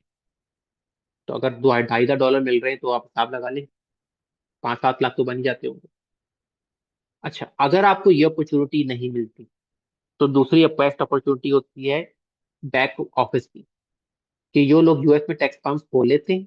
यहाँ से एक भाई गए यूएस में सीपीए किया, वहां पे टैक्स फर्म खोल के बैठ गए। दूसरा भाई यहाँ बैठा हुआ है या कदर यहाँ बैठा हुआ है, उसने यहाँ पे बैठा ऑफिस खोला, लड़के हायर किए और काम शुरू कर दिया। फ्रंट के ऊपर वहां पे 2 लोग बैठ गए, एक सेक्रेटरी बिठा ली, और वहां से वो टैक्स क्लाइंट्स पकड़ना शुरू हुए, और पीछे इधर पाकिस्तान काम भेजना शुरू कर दिया, और आप काम करते गए, और इस तरह आपने काम करना शुरू कर दिया। उस सूरत में आपको फर्म्स रख रही होती हैं, और अगर आपके पास एक्सपीरियंस है तो आपको 1.5 लाख 2 लाख 3 लाख की जॉब इजीली मिल जाती है, डिपेंडिंग कि आपका एक्सपीरियंस है। ठीक? यहाँ तक कि जो लोग नए नए होते हैं, न्यूज होते हैं, उनको भी लाख प्लस तो मिल ही जाती है। अच्छा, जो थर्ड ऑप्शन है, जो कि मैं आपको रिकमेंड इसलिए नहीं करूंगा क्योंकि अभी एक्सपीरियंस के बिना पे ना, जैसे वो कहते हैं ना कि नीम हकीम खतरा जान होता है, वो ये होती है कि आप कहते हैं यार ये उन लोगों के लिए है बेसिकली जो कि इस फील्ड से ऑलरेडी रिलेटेड हैं। जैसे फॉर एग्जांपल वो पाकिस्तान में टैक्स प्रैक्टिस कर रहे हैं, या किसी यूके की टैक्स प्रैक्टिस कर रहे हैं, और उन्होंने कहा कि यार चलो मैं यूएस की भी देख लूँ, ये उनके लिए ओके है, क्योंकि वो ऑब्वियसली इस फील्ड से रिलेटेड है, तो उनको इसके प्रोज एंड कॉन्स का पता होता है पीछे, क्योंकि बेसिक अंडरस्टैंडिंग उनकी डेवलप हुई होती है। लेकिन एक बंदा जो अभी स्टार्ट कर रहा है टैक्स रिटर्न सीखना, ये समझना, तो उसके लिए ऑब्वियसली ये ऑप्शन नहीं प्रेफर होगी। वो क्या होती है, वो ऑप्शन क्या है कि आप फाइवर पे, अपवर्क पे और सबसे बेस्ट इन उस पे लिंक्डइन पे आप अपनी सर्विसेज प्रोवाइड कर सकते हैं, वहां से आप अपने क्लाइंट्स पकड़ सकते हैं। तो ये एक अच्छी ऑप्शन होती है और आप अर्निंग कर सकते हैं।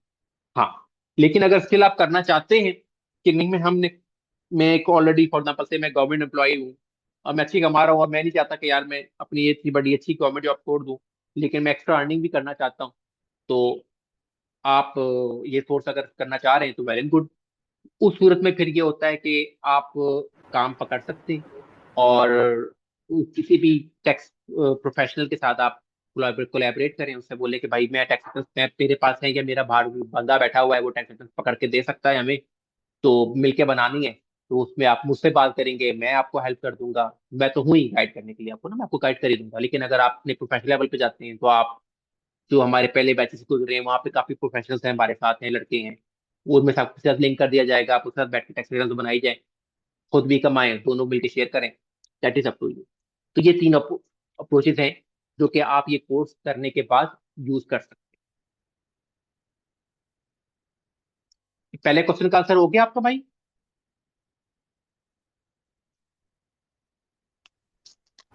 सर आई हैव अस्सलाम अ वालेकुम क्वेश्चन। सर ये काइंडली आप ना वेबसाइट का जो भी आप नेम बता रहे थे सर वो चैट में भेज दीजिए, और ये जो हमारे लिए आप टाइटल्स बता रहे थे वो भी मैं एब्रीविएशन अंडरस्टैंड नहीं कर पाया, अगर आप वो भी लिख दें इधर तो। टाइटल्स कौन सा, टैक्स प्रिपेयरर का जो मैंने बोला है? जी जी, जो हमारे लिए सर, मतलब आपने कहा ना कि इस टाइटल के साथ आप जॉब कर सकते हैं। टैक्स प्रिपेयरर, ठीक है, मैंने भेज दिया। अच्छा, दूसरा आपने पूछा कि कोई आपको इन्फॉर्मेशन पर्सनल क्यों देगा। तो भाई पर्सनल इन्फॉर्मेशन वो वहां पे बहुत ही मुश्किल से मिलती है। यूजली अगर आप किसी टैक्स फर्म के साथ काम कर रहे हैं तो उनका एक पोर्टल होता है जिसके ऊपर क्लाइंट का डाटा सारा पड़ा होता है, और वो आपको एक्सेस देते हैं लिमिटेड के, आपसे उसी क्लाइंट से रिलेटेड आपको इन्फॉर्मेशन मिल रही होती है और वो वहीं पे ही पड़ा होता है, और आप उसी को इन्फॉर्मेशन वहीं पे ही, उनका पोर्टल होता है वहीं से इन्फॉर्मेशन लेते हैं और उसी पोर्टल के ऊपर आप टैक्स रिटर्न फाइल करते हैं अपने कंप्यूटर के ऊपर, आप कुछ कॉपी या पेस्ट नहीं करते। ठीक है, तो बाकी ऑब्वियसली थोड़ा सा ये एतबार वाला भी मामला होता है, तो इसलिए आपको देखना, देखभाल के वो चलते हैं, वो भी देखभाल के चलते हैं और आपको भी देखभाल के चलना पड़ता है कि भाई आप जो है किसी का डाटा इस तरह आउट ना करें।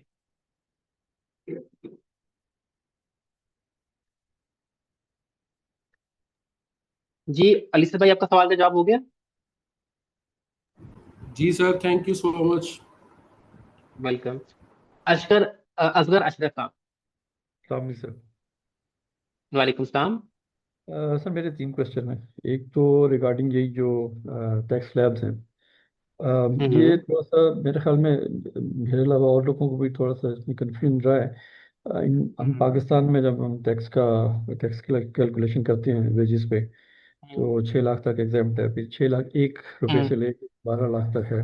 सो हम ऊपर वाली तरफ जाते हैं। तो जब आप वो टैक्स करते हैं ना कि 14,600 अप टू 11,600, तो नहीं बेसिकली नहीं नहीं नहीं नहीं नहीं नहीं, आप जैसे बात कर रहे हैं कि 6 लाख तक एग्जम्प्ट है, तो 6 लाख मीन 14,600, ठीक हो गया सर, ठीक हो वो गया। 6 लाख से 12 लाख के ऊपर, 6 लाख 1 से 12 लाख के ऊपर टैक्स है, दैट मीन्स 6 लाख 1 से लेके 12 लाख 20 के एडिशनल जो आप 6 लाख ऐड कर रहे हैं, दैट इज 1100 वो सर जो टैक्स स्लैब्स है ना, वो इजाफी 11। जो आप उससे ऊपर जा रहे हैं ना, जो चौदह जी हजार छह सौ के बाद आपने कमाया, आपने फॉर एग्जाम्पल आपकी इनकम कितनी है जी, आपकी इनकम है 24,600, तो सही है। आप 14,600 माइनस कर दे, पीछे कितने रह गए 10,000, उस 10,000 पे 10% टैक्स लगेगा।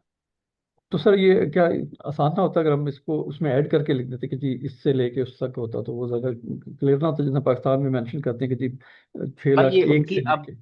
ये देखें, ये मैंने इनका लिंक दिया हुआ है, ठीक है, जी ये जी जी वहां पे जिस तरह चल रहा है मैं आपको वैसे सही ही है। बताऊंगा ना आपको। जी जी ठीक तो है। बाकी मैंने आपको गाइड कर दिए, उसकी वजह सही है, ये है सही कि देखिए चीजें ऐसी होती हैं जो अंडरस्टूड होती हैं, ठीक है, आप लोग भी सही शायद पहली बार देखें तो इसलिए आपको थोड़ा कंफ्यूज हो रहे हैं, बार बार देखेंगे इंशाल्लाह ये आप आगे हो जाएंगे इन चीजों पे। लेकिन यही आपको है इन कि हम स्लैब को इसमें ऐड याद करने करेंगे। की जरूरत नहीं है, ये ये हम उसमें स्लैब्स ऐड आपको, करेंगे हाँ ये मतलब 14,600 जी में बिल्कुल ये ऐड बिल्कुल। होगा बेसिकली। 14,600 के बाद जो है अप टू जितना भी आप ऐड करेंगे 11,600 तक, जिस तरह 6 लाख से 12 लाख तक, जी जी। ठीक है, आई मीन इसी तरह ये जो 14,600 के बाद ग्यारह से लेके 11,600 जो है आप ये ऐड होगा 14,600 में बेसिकली हाँ, 14। आप 11, हाँ ऐड करें ना, कितना बनता है जरा ऐड करें, कोई भाई बताएं मुझे, कैलकुलेटर पे खोले जरा। 14,600 में 11,600 ऐड करें, कितना बनता है? 25,200 थे सवाल में, 25,200। 25,200, तो मतलब कि 14,601 से लेके 25,200 26,200। तक 10%। 26,200 बना। हाँ 26, ठीक है, हाँ, यानी सही कि होगा। 14,001 से लेके 14,601 से लेके 26,200 तक जरा जी जी 10%। जी जी, अब वो हम पाकिस्तान के ठीक साथ है, मैच कर रहे थे। ठीक हो गया सर, हाँ सही ठीक हो हो गया गया। सर। ओके, सही। अच्छा दूसरा सर क्वेश्चन दूसरे, आपका। जी सर दूसरा क्वेश्चन ये है कि सर आप कहते हैं कि आप दो तीन स्टेट्स को आप करवाएंगे, 52 को तो मुश्किल होगा टच करना। नहीं नहीं, सेल्स टैक्स, वो सेल्स टैक्स की बात की, अच्छा सेल्स सेल टैक्स की टैक्स। रिटर्न जो है, जो कॉमनली यूज होती है, ज्यादा यूज होती है, जिसका काम बहुत ज्यादा आता है मार्केट में उनकी, जैसे टेक्सास जी हो जी गई, आपकी फ्लोरिडा हो गई, आपकी लुजियाना हो गई, ओहायो हो सही गई, न्यूयॉर्क हो गई, तो इनका सही। आपको टैक्स रिटर्न का पोर्टल दिखा दूंगा कि ये टैक्स रिटर्न का पोर्टल है, यहाँ पे इस तरह रजिस्ट्रेशन होती है, इस तरह टैक्स रिटर्न फाइल होती है, मोर और लेस सबका सेम ही है। ठीक है, टैक्सेबल सही सेल्स कितनी है, एग्जाम सेल्स कितनी है, नेट टैक्सेबल सेल्स कितनी है, अच्छा जी उसके ऊपर रेट क्या लग रहा है, वो रेट ऑटोमेटिकली लग जाएगा। आपने बस यही तीन चार चीजें ऐड करनी होती हैं और वो खुद ही ऑटोमेटिक टैक्स रिटर्न फाइल होकर आपको लायबिलिटी बना के दे देते हैं। दैट्स इट, वो सही। बहुत ही सिंपल प्रोसेस। चलिए सही होगा सर। इसका मतलब है कि वो एक काम करेंगे तो बाकियों के लिए हमारा एक बेंचमार्क हाँ बन मतलब जाएगा। एक मैं आपको करके दिखाऊंगा, वही वही जिसका मिलता जुलता टेक्सास का होगा, वही मिलता जुलता न्यूयॉर्क का होगा, मतलब सही पोर्टल की शक्ल फर्क होगी, फॉर्म की शक्ल थोड़ी बहुत फर्क होगी, वो आगे पीछे नाम का फर्क होगा या डिस्क्रिप्शन में फर्क आएगा, लेकिन जो मेन उसका जो जेस्चर है ना वो एक ही होगा, वो सही होगा वही सर। ट्रस्ट उसका एक ही होगा, अच्छा थैंक कि यू आपने एंटर क्या करना है, टैक्सेबल सेल्स और नॉन टैक्सेबल सेल्स। बस। Sir. Right sir. Third question sir. Sir अगर वहाँ पे हम्म कोई होता है, स्टूडेंट चला जाता है इस कोर्स के दौरान या इस कोर्स के बाद, तो आप कहते हैं कि वो उसमें आप हेल्प आउट करते रहते हैं, कुछ जॉब्स जो आती रहती हैं वो जो मतलब जो साथ जॉब्स में। आती रहती हैं वो मैं ग्रुप में शेयर करता रहता हूँ, मतलब लिंक्डइन पे कोई जॉब मुझे आई हुई है, मुझे किसी ने रेफर की हुई है, या मुझे किसी ने कहा है, जैसे अभी भी हमारे रिक्वायर किया हुआ है लाहौर के अंदर, हमें 2-3 जो है लड़के चाहिए टैक्स प्रिपेयर्स के, तो उसके सही भी है। इंटरव्यूज अभी हमने करने हैं, तो राइट वो सर। चलती रहती है, वो हम लोग आगे शेयर करते रहते हैं हम ग्रुप के अंदर, वो फिर वैसे इंटरव्यू करते हैं, जो लड़के हमें समझ लाते हैं कि जो तेज है, हम उनको हम आगे रेफर कर देते हैं फर्म्स को, चलिए ठीक है क्योंकि सर। फर्म्स को तो बच्चे चाहिए, और फर्म्स कोशिश कर रही होती है कि हमें ट्रेंड लड़के मिलें ताकि उनका टाइम वेस्ट ना हो। एग्जैक्टली सर, क्योंकि मेरा हाल है कि अब दिसंबर से फिर रिक्वायरमेंट बढ़ जाएगी डेफिनेटली। जी, फर्स्ट जनवरी से जनवरी। आपका जनवरी के बाद जो है ना, 25 जनवरी या 29 जनवरी के बाद ये टैक्स सीजन स्टार्ट हो जाता है। तो सर होपफुली हम इससे पहले पहले ये हो जाएगा सर कंप्लीट इंशाल्लाह 3 महीने में। हाँ हाँ इजीली, इंशाल्लाह आप लोग टैक्स अगले इंशाल्लाह। टैक्स सीजन में रेडी होंगे, तोपे लेके रेडी होंगे आप लोग। इंशाल्लाह ठीक हो गया sir, thank you sir. Welcome. जी नहीं ईमान साहब। अस्सलाम वालेकुम सर। सर एक्चुअली वालेकुम सलाम। मैं थोड़ा जो स्लाइड 13 है उस पर थोड़ी सी इनपुट देना चाह रहा था कि अगर जैसे सब कंफ्यूज हो रहे हैं, तो जहाँ पे 10% लिखा हुआ है, अगर इसके ऊपर एक रो ऐड कर दें जिसमें लिखा हो कि ये स्लैब है, टैक्स स्लैब है, तो मेरा ख्याल है उससे कंपेयर करना और कॉम्प्रीहेंड करना सबके लिए थोड़ा सा इजी ज़्यादा होगा, हाँ क्योंकि अभी तक जो बेसिकली है ना वो सभी। बेसिकली बेसिकली इशू ये है ना, अभी आप लोग की क्लास तो है आपकी पहली, दूसरा ये कि ये मैंने स्क्रीनशॉट लेके लगाई हुई है, मैंने खुद टेबल नहीं बनाया हुआ, और मैंने इसका लिंक भी ऊपर आपको शेयर कर दिया है, ठीक है, कि यहाँ से मैंने स्क्रीनशॉट ली हुई है, तो इस वजह से थोड़ा सा है मसला। हाँ अगर मुझे खुद मौका मिला, इसको टाइम मिल गया कि मैं ड्राफ्ट कर सकूँ, तो फिर मैं लाजमी बना दूंगा, वो कोई समस्या नहीं, मैं आपकी बात फेयर समझ इनफ, पा फेयर इनफ। दूसरा सर, मुझे ये जो आपने मैरिड जो है जो कि सेपरेटेड हैं उनके आपने $5 के लिए लिखा है, तो ये तो एप्लीकेबल सबके लिए होगा, जैसे जो भी जो स्लैब है उससे, जो हम्म स्लाइड आई थिंक 19 है या 20 है, कि हम्म जो जो भी $5 वाली जी, हम्म जो भी जो है जो टैक्स स्लैब से ज्यादा होगा, चाहे उनका $1 होगा, तो हम्म। वो टैक्सेबल होगी अकॉर्डिंग टू देयर नहीं नहीं, जो भी रेशो आ रही है। इसको दोबारा समझते हैं, पहले आप ये वाले स्टेप पे, आप सिंगल हैं और 14,600 से कम कमाते हैं, आपको टैक्स रिटर्न फाइल करने की जरूरत नहीं है। मैरिज फाइलिंग ज्वाइंटली या सर्वाइविंग स्पाउस है, 29,200 या इससे कम कमाते हैं, आपको टैक्स रिटर्न फाइल करने की जरूरत नहीं है, बट फाइल के ऊपर फॉर करिएगा। मैरिज फाइलिंग सेपरेटली है, 14,600 के ऊपर आपकी टैक्स लाइबिलिटी नहीं बनेगी। हेड ऑफ हाउस होल्ड है, 21,900 या इससे कम के ऊपर आपकी टैक्स लाइबिलिटी नहीं बनेगी। लेकिन फाइल कब करना है? अगर आप 16,600 सॉरी ये 65 इससे कम है, 14,600 या इससे ज्यादा कमाते हैं तो आपको रिटर्न फाइल करना है अगर आप सिंगल हैं। अगर आप हेड ऑफ हाउस होल्ड है, आप 21,900 या इससे ज्यादा कमाते हैं तो आपको रिटर्न फाइल करना जरूरी है। मैरिड फाइलिंग ज्वाइंटली के लिए 19,200 या इससे ज्यादा कमाते हैं तो फाइल करना जरूरी है। मैरिड फाइलिंग सेपरेटली के लिए अगर आप 5 या उससे ज्यादा कमाते हैं तो फाइल करना जरूरी है। लेकिन लाइबिलिटी अभी कब बनेगी? जब आप 14,600 या इससे ऊपर की इनकम कमाएंगे। तो we don't have exemption like ये जो अगर जैसे सिंगल है वो 14,600 के बाद जो है ना उसकी भी ये चॉइस है कि वो इस पे करना चाहता है या नहीं करना चाहता। नहीं, लेकिन उसके अगर पास वो चॉइस मैरिड नहीं है, है। उसके पास चॉइस नहीं है। अगर उससे 14,600 या इससे ज्यादा कमा लिए तो उसको रिटर्न फाइल करना जरूरी है। उसने लेस अगर देन 14,599 कमाए थे तो उसको फाइल करने की जरूरत नहीं है। ओके लेकिन और उसकी जो टैक्स लाइबिलिटी है वो जी 14,601 पे रहा है। Right right. और ये चीज अप्लाई नहीं होती मैरिड फाइलिंग सेपरेटली, उस पे उन पे अप्लाई नहीं सेपरेटली होती ये। नहीं होती क्योंकि वो मैरिड भी हैं और सेपरेटली रिटर्न फाइल कर रहे हैं। तो अगर कोई भी एक स्पाउस जो है, फॉर एग्जांपल दो स्पाउस है, ठीक है, एक शौहर जो है वो जॉब करता है और वो अपनी रिटर्न फाइल करता है, married file separately well and good को करता रहे। वाइफ जो है वो घर बैठी होती है और वो जो है कोई काम नहीं करती तो उसको फाइल करने की जरूरत नहीं है। लेकिन अगर वो काम कर लेती है, $5 या इससे ज्यादा ऊपर कमा लेती है तो फिर उसको भी रिटर्न फाइल करना जरूरी है।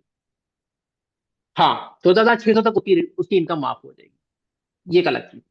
फाइल करने की रिक्वायरमेंट $5 या उसके ऊपर के ऊपर है, लेकिन इनकम उसकी 14,600 के ऊपर होगी तो ही उसको टैक्सेबिलिटी लगेगी। अदरवाइज उसको सिर्फ फाइलिंग की रिक्वायरमेंट है, वो अपनी रिटर्न फाइल करेगी, जो भी क्रेडिट बनता होगा या जो भी होता होगा वो ले लेगी, और दैट्स ऑल। उसकी कोई टैक्स लाइबिलिटी नहीं बनी।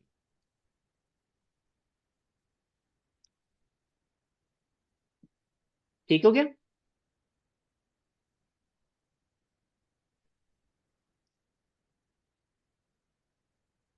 जी फारूक साहब। जी सर, मेरा एक छोटा सा क्वेश्चन सप्लीमेंट्री था। एक भाई ने पूछा था कि अगर जब हम ये कोर्स कर लेंगे तो उसका फ्यूचर आउटलुक, हम कैसे ये जॉब हम्म। कर सकते हैं, बिजनेस। उससे रिलेटेड आपने एक ऑप्शन ये बताई थी कि अगर आपका आप में से कोई एक बंदा यूएस चला जाता है तो वो उधर से काम लेके पीछे हम्म, बैक ऑफिस में दे। अगर यूएस में बिल्कुल। बंदा ऑलरेडी अवेलेबल है तो उसको हम्म। वो कैसे काम ले सकता है, यानी ही do not have any work in hand. तो मैं ये बेसिकली इस रेफरेंस से पूछना चाहूँ, जब तक ये कोर्स कंप्लीट हो उतनी देर तक वो भी अपना काम स्टार्ट हाँ हाँ, करे, तो वो उधर ठीक क्या है। क्या पॉसिबल ऑप्शंस हैं जिन पे वो भी अभी काम स्टार्ट कर दे, ताकि वो कुछ क्लाइंट्स देखिए, अगर एक तो एंगेज कर हाँ, एक तो ये कि उसको उस बंदे को सोशल होना जरूरी है, मतलब कि वो बात सकें। करने से झिझकता ना। ठीक है, फाइन। एक बंदा बात करने वाला हो, जी ठीक। आउटस्पोकन हो, ये वो लोगों को मिलकर, मतलब लोगों में घुलने मिलने वाला बंदा हो। ठीक है, तो ठीक। जाहिर बात तभी वो बात कर पाएगा। अगर वो हम्म, कंजर्वेटिव होगा तो भी बात नहीं कर पाएगा। ठीक अच्छा, है। दूसरा ये कि वो आप फॉर एग्जाम्पल से वो टैक्सी चलाता है, ठीक है, हम्म, तो सारी बात है, उसकी टैक्सी ड्राइवर्स में कम्युनिटी होगी, उसकी जान पहचान होंगे, वहां पे जहाँ रहता होगा नेबर्स में लोग दोस्त यार होंगे, सब कुछ होगा। तो वहां पे हम्म, वो लोगों की टैक्स ले सकता है। फिर लोगों को नोटिस आए होते हैं, यार मुझे हम्म, नोटिस आ गया यार, यार लो दो तो मैं तुम्हारा नोटिस हल करा के देता हूँ। ठीक है, नोटिस लिया, चेक किया, अरे तो कॉल की, मसला खत्म कराया, उससे थोड़े से पैसे पकड़ लिए, $150। लो जी, हम्म, उसको तो $150 कुछ नहीं कहेंगे, इधर $100 30,000 बन जाता है। ठीक है। ओके। अच्छा, फिर इसी तरह आपने आहिस्ता आहिस्ता जो है ना, जब आपको लगा कि हाँ यार अब उसके हमारे पास अच्छी खासी रिटर्न आना शुरू हो गई है, आपने क्या हम्म, किया, उसको बोला कि यार तुम एक काम करो, तुम जो है अपना एक ऑफिस खोल लो, एक या कोई अड्डा बना लो। ठीक है, शाम को बैठ जाया करो, दिन में बैठ जाया करो, तो वहां पे ऑफिस बना के आप वहां पे टैक्स रिटर्न फाइल करना शुरू कर दो। मार्केटिंग आपके पास, फेसबुक पे मार्केटिंग करो, एक्स पे मार्केटिंग करो, अपनी इंस्टाग्राम पे मार्केटिंग करो, टैक्स रिटर्न पकड़ो, बनाओ, काम ही काम है। वहां पे तो शॉर्टेज हुई भी है, लोगों के पास काम ज्यादा है, बंदे ही नहीं है काम करने होते, वहां पे ये जी होता है। Perfect, thank you. ठीक है? बाकी उसका सारा काम कैसे करना है, पीटिन कैसे लेना है, ईफिन कैसे लेना है, एलएलसी कैसे रजिस्टर करनी है, वो इंशाल्लाह मैं आपको कोर्स के दौरान समझाता जाऊंगा। अभी बताऊंगा तो कुछ समझ नहीं आया। जी यासिर साहब। अस्सलाम वालेकुम। अच्छा मेरे वालेकुम सलाम, आपकी बात बहुत हल्की आ रही है। अब आवाज़ आ रही है मेरी? जी बेहतर। अच्छा मेरे 3 सवाल हैं बेसिकली। मैं टैक्स सॉफ्टवेयर से रिलेटेड भी पूछना चाह रहा हूँ कि इसमें जो मार्केट हाँ में हाँ। जो टैक्स सॉफ्टवेयर यूज़ हो रहे हैं यूएस के लिए, तो ये क्या हम्म परचेज करना ज़रूरी है या फ्री वाले भी अवेलेबल होते हैं? जैसे अगर कोई टैक्स का काम करना चाह रहा है जिसको 50-50 हम्म नॉलेज है, तो वो फ्री वाले हाँ, सॉफ्टवेयर भी यूज़ कर सकता है। और दूसरा ये कि जो बिल्कुल स्कोप। कर सकता है। अच्छा, तो ठीक है। दूसरा सवाल ये कि जो स्कोप ऑफ वर्क है, जैसे आप बोले शॉर्टेज हो रही है, तो उसमें क्या हम्म इंडिपेंडेंटली काम करना चाहिए या सीपीए फर्म्स के जरिए काम करना चाहिए? आपका क्या मशवरा है? देखें, पहले काम सीखें। पाकिस्तान में भी चार्टर्ड अकाउंटेंट बनता है तो 3.5 साल फर्म टैक्स फर्म में लगाता है, आर्टिकल्स करता है या एसीसी भी करता है तो कुछ टाइम लगाता है, फिर उसके बाद जॉब करता है। ठीक है। उसकी ठीक वजह है। क्या होती है कि आप काम सीखते हो तो आपकी अंडरस्टैंडिंग डेवलप होना शुरू हो जाती है। ठीक इसलिए है। हमेशा जब भी अभी, क्योंकि ये नई चीज है आप लोगों के लिए, हाँ एक बंदा जो टैक्स प्रोफेशनल है already, for example chartered accountant है या एसीसी है या टैक्स लॉयर है, तो उसके लिए ये प्रॉब्लम नहीं होगी इतनी, क्योंकि वो अंडरस्टैंड कर चुका होगा बेसिक्स को, वो हम्म, इजीली इसको मैनेज कर लेगा। लेकिन एक बंदा जो नया नया टैक्स पढ़ाना सीख रहा है, उसके लिए मशवरा यही दूंगा मैं कि वो किसी या तो सीपीएफ फर्म को ज्वाइन करे और उनके साथ काम करे। बेशक वो $15 $10 भी दे तो कर ले चुप करके, क्यों? क्योंकि आपके लिए वो भी बहुत ज्यादा है। आप $10 पर घंटा भी करें तो दिन के आपके बनेंगे $80। ठीक है, तो आप या $100 भी अगर आप से बना लेते हैं दिन के, तो डेली का 30,000 कमा रहे हैं या 28,000 बना रहे हैं, तो that is not a bad earning. ठीक है, तो आप सीखने को भी मिल रहा है। आप करें, इनके साथ काम करें, 2 साल काम करें, साल 2 साल लगाएं, अंडरस्टैंड करें, 2-3 सीजन लगाएं, आपको अंदाजा हो जाएगा कि कैसे काम होता है, किस तरह मामला होते हैं। क्योंकि ये तो सिर्फ अभी हम सरफेस स्क्रैच करेंगे इस टैक्स प्रिपेरर कोर्स में। इसका जो असल कोर्स है that is EA, enrol agent का कोर्स। एनरोल एजेंट का कोर्स जो होता है ना, वो होता है एक्चुअल कोर्स, जो जिसके अंदर सारी ये मतलब चीजें होती हैं। ये जो हम टैक्स प्रिपेरर का कोर्स करा रहे हैं, ये एनरोल एजेंट के कोर्स में से थोड़ा सा डॉक्यूमेंटा लेके कि आपको इस हद तक प्रिपेयर कर दे कि आप जो है मामलात को इजीली टैकल कर सकें। और तीसरा, जो दूसरा सवाल आपने पूछा था कि टैक्स सॉफ्टवेयर का, वहां पे यूजुअली टैक्स सॉफ्टवेयर आपको बाय करना होता है। ठीक है, और उसके लिए आपको ईफिन चाहिए होता है, जो कि सिर्फ सोशल सिक्योरिटी नंबर वाले को ही मिलता है। लेकिन अगर आप जो है, वहां पे कुछ फ्री सॉफ्टवेयर की भी एक्सेस होती है जो कि आईआरएस की वेबसाइट पे मिल जाते हैं। वो भी इंशाल्लाह मैं आपको आगे चल के दिखाऊंगा कि आईआरएस की वेबसाइट पे कहाँ पे जाएंगे तो आपको फ्री सॉफ्टवेयर की एक्सेस मिल जाती है। तो उसमें कुछ लिमिटेशंस होती हैं, एजीआई की लिमिटेशंस होती हैं, स्टेट की लिमिटेशंस होती हैं, लेकिन आपकी चीजें मैनेज हो जाती हैं। सही है। अच्छा, टैक्स जो आपका सीजन होता है वो आपने बताया था कि जो इंडिविजुअल के लिए वो वो होता है 15 वो अप्रैल। होता है हमारा, हाँ, जो टैक्स सीजन होता है वो होता है हमारा फरवरी से लेके अप्रैल तक, और उसके बाद अप टू 15 अक्टूबर। ओके, और कॉर्पोरेट के लिए आपने जो डिफरेंट डेट बताई थी मुझे याद आ रही है। हाँ, वो 1 माह पहले होती है। अगर इंडिविजुअल की टैक्स रिटर्न जो है वो 14 अप्रैल है, तो जो आपकी है ये पार्टनरशिप और एस कॉर्प, इसकी टैक्स रिटर्न की डेडलाइन होती है 15 मार्च, और एक्सटेंशन के बाद 15 सितंबर। अच्छा। 1 माह पहले, सिंपल 1 माह पहले। ओके। आपने जो ये वेबसाइट बताई, ये इंडीड, ग्लासडोर और ये टैक्स पेपर, बस ये ये ये इंडीड और ग्लासडोर के ऊपर आप टैक्स प्रिपेरर लिखें, और जो है फिल्टर में आप यूएस कंट्री लिखें, और रिमोट बेसिस पे या रिमोट सर्च करें, या अगर स्टेट में देखना चाहें तो स्टेट वाइज 50 स्टेट बहुत मुश्किल हो जाएगा, आप सिर्फ रिमोट लिखें उसको। ठीक है, इंडीड पे आप इजीली सर्च कर लेंगे तो आपको वहां पे बहुत सारी जॉब मिलेंगी, नजर आएंगी जो मिल रही है। आपको सिर्फ ये दिखाना है कि वहां पे रिक्वायरमेंट है जॉब की, आप एलिजिबल हैं तो आपको मिलेगी। ठीक है। Thank you very much. ठीक, वेलकम जी। हाफिज साहब, हाफिज मोहम्मद अमजद मुनीर साहब। अस्सलामुअलैकुम सर। वालेकुम सलाम। सर मेरा बैकग्राउंड टैक्स से नहीं है, तो हम्म सर मेरी गुजारिश ये थी कि ये जो है अभी हम बात जो कर रहे हैं टैक्स की, ये इंडिविजुअल्स की कर रहे हैं या कि कॉर्पोरेट सेक्टर की कर रहे हम इस कोर्स के अंदर इंडिविजुअल भी पढ़ेंगे और कॉर्पोरेट भी पढ़ेंगे। अभी स्टार्ट हम इंडिविजुअल से करेंगे। हैं? तो सर इसकी जो वर्किंग है वो डिफरेंट है या सेम ही है जी? इंडिविजुअल में डिफरेंट होती है, कॉर्पोरेट में भी डिफरेंट होती है। कॉर्पोरेट के अंदर आपकी प्रॉफिट लॉस, बैलेंस शीट, आपकी चेंजेस ऑफ इक्विटी वगैरह ये सारी आ जाती हैं। Right sir. तो सर जैसे अभी वो एक भाई ने क्वेश्चन किया था कि सर इसके लिए एनरोल होने के लिए भी वहाँ पे कोई स्पेसिफिक कोर्स मतलब हमें एनरोल होना पड़ेगा, या कि कोई बंदा भी इसको करके तो वो एलिजिबल है? आपको आपको बिल्कुल, आपको जो है हम वहाँ पे IRS के साथ रजिस्टर करवाएंगे। उसके लिए आपको सर PTIN नंबर लेना होता है, paid preparer tax identification number, PTIN। PTIN भी कहते हैं, सर PTIN भी कहते हैं। तो आपने वो राइट सर लेना होगा। उसके लिए आपके पास पासपोर्ट आपको चाहिए होगा। वो फिर कैसे लेना है, कैसे अप्लाई करना है, उसकी फीस $19 होती है, $19 कुछ सेंट्स होती है। ठीक है, तो वो आप करते हैं और फिर उसके बाद आपको पूरे साल के लिए एलिजिबल होते हैं कि आप IRS के साथ रजिस्टर हो जाते हैं। और as a registered tax prepare आप लोगों की टैक्स रिटर्न प्रिपेयर करते हैं और आप धड़ल्ले से लोगों को काम कर सकते हैं। क्योंकि कल को अगर आपको आपसे पूछे कि आप वो आपसे वो क्योंकि वो पूछेंगे ना आपसे कि भाई आपके पास PTIN है, आप कहेंगे हाँ जी ये मेरा PTIN है, ये देखो मेरा लेटर पकड़ो, ये IRS की तरफ से ये मेरा PTIN है। वो आपको बगैर कुछ डरे आपको टैक्स रिटर्न दे देगा। क्यों? क्योंकि उसे पता होगा यार ये बंदा रजिस्टर्ड है IRS के साथ। Right sir. तो सर कॉर्पोरेट में भी यही रजिस्ट्रेशन चलती है या कि उसके लिए कुछ मुख्तलिफ होता है? अगर आप US में किसी भी फर्म के साथ आप ज्वाइन करना चाहेंगे, वो आपसे पहले PTIN मांगेंगे। PTIN होगा तो आपको वो फिर अपनी जॉब देंगे। Right sir. Right sir. ठीक है, PTIN मतलब ये है कि आपने किसी की भी टैक्स रिटर्न फाइल करनी, चाहे वो इंडिविजुअल की करनी, चाहे बिजनेस की करनी है, आपको पास PTIN होगा तो आप रिटर्न फाइल कर सकते हैं। क्योंकि आप जब टैक्स का सॉफ्टवेयर लेते हैं तो उस सॉफ्टवेयर के अंदर आपको PTIN अपना डालना पड़ता है, फिर आपकी रिटर्न फाइल होती है, ऐसे नहीं फाइल होती। Right sir. Right sir.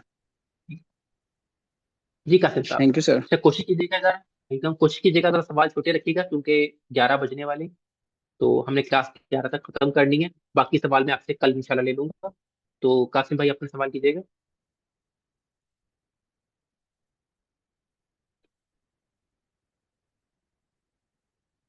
Qasim भाई, उस्मान साहब आप सवाल करेंगे सर।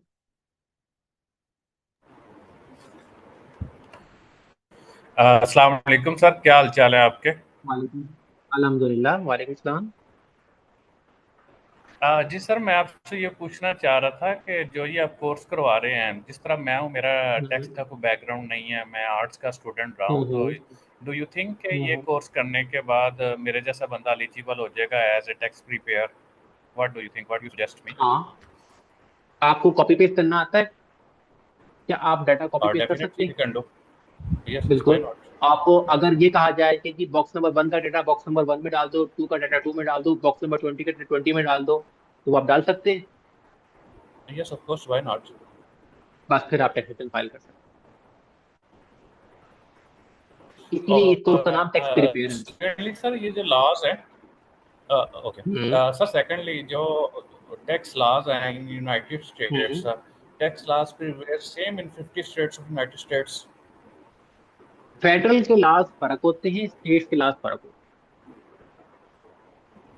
डिफरेंट है। हैं। और आपका जो सॉफ्टवेयर होता है वो अकॉर्डिंग स्टेट्स में सेम है या खुद टैक्स से सब स्टेट सेम नहीं होता, लेकिन ये कि आपका जो टैक्स सॉफ्टवेयर होता है उसमें जैसे आपने स्टेट सेलेक्ट करनी होती है, वो खुद ही ऑटोमेटिकली आपका काम कर देता है। आपको कुछ भी करने की जरूरत है, आपने जस्ट स्टेट सेलेक्ट करनी है, उसका एड्रेस डालना है, वो ऑटोमेटिकली सारा कुछ कर लेगा खुद। आपने बस उसको इनकम बतानी है, इनकम है, ये बच्चे हैं, ये इन्फॉर्मेशन जो होती है ना, जो इंशाल्लाह पढ़ेंगे कि यार कितने बच्चे हैं, कहाँ रहता है, क्या करता है, कहाँ कहाँ से कमा रहा है, बस यही बताना है उसको ठीक सादा अल्फाज में।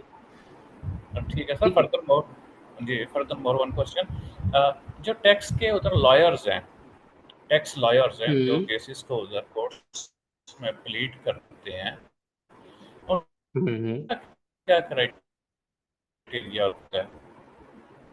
वो तो फिर आपको US में इसके लिए जाना पड़ेगा ना, उसके लिए उनकी रजिस्टर होना पड़ेगा, उनकी कुछ रिक्वायरमेंट्स होती हैं, आपको CPA बनना पड़ेगा या एनरोल एजेंट बनना पड़ेगा।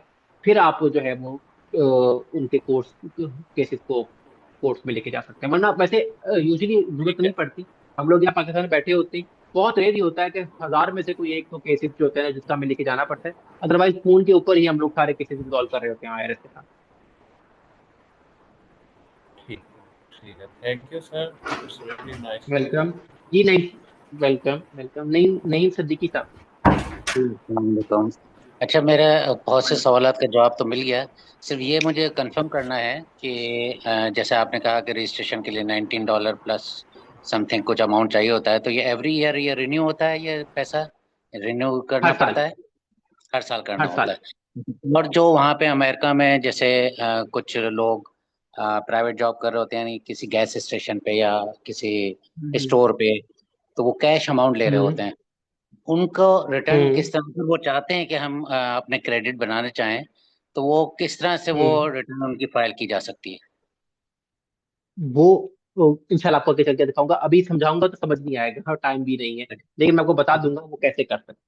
अगर अच्छा, W2 दूसरी। नहीं है, उसका हाँ हाँ, अल्टरनेटिव क्या है वो भी बता दूंगा। W2 तो है, W2 है उनके पास।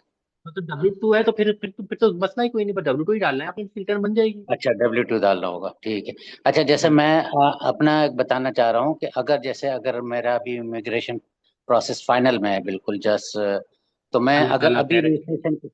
अभी रजिस्ट्रेशन कराऊं, या मैं पहले इमिग्रेशन प्रोसेस कंप्लीट होने के बाद कराऊं रजिस्ट्रेशन IRS में? रजिस्ट्रेशन डजंट मैटर, आप जब मर्जी करा लें, क्योंकि आपने रजिस्टर कराना है तो पहले आपको तो ये देखना है ना कि आपने 2024 की रिटर्न फाइल करने के लिए रजिस्टर करानी है या 2025 की रिटर्न फाइल करने के लिए करानी है। तो अगर 25-26 तो के लिए। आप 2025 की के लिए करनी है तो फिर आप को मसला नहीं, आप दिसंबर तक आराम से करा लें। राइट राइट, दिसंबर में ये ठीक है। ऑन हो जाएगी। ठीक है, थैंक यू, थैंक यू। अच्छा। जी रिजवान साहब। अस्सलाम वालेकुम सर। वालेकुम सलाम। सर ये मैंने पूछना था कि अगर LLC अगर हमारी कंपनी हो USA में, तो उस पे भी टैक्स की हम्म जो होंगी वो ऐसा सेम प्रोसीजर होगा या उसके लिए कुछ अलग है रिटर्न्स की? आपकी LLC सिंगल मेंबर है, मल्टी मेंबर है? कंपनी है, कॉर्पोरेट है सर। INC है? LLC। LLC तो कॉर्पोरेट नहीं होती। LLC या तो सिंगल मेंबर होती है, मल्टी मेंबर होती है, और जो मैंने असल आपकी में सी किसी से कॉर्प होती है वो INC होती है। मैंने असल में किसी से बनवाई थी, तो वो टैक्स वगैरह मेरे काट रहे हैं फेसबुक और यूट्यूब वगैरह की पेमेंट्स पे। तो मैं वही हम्म, पूछना चाह रहा था कि इसके ऊपर जो है ये क्लेम कैसे करके इससे हम बेनिफिट ले सकते हैं। बिल्कुल।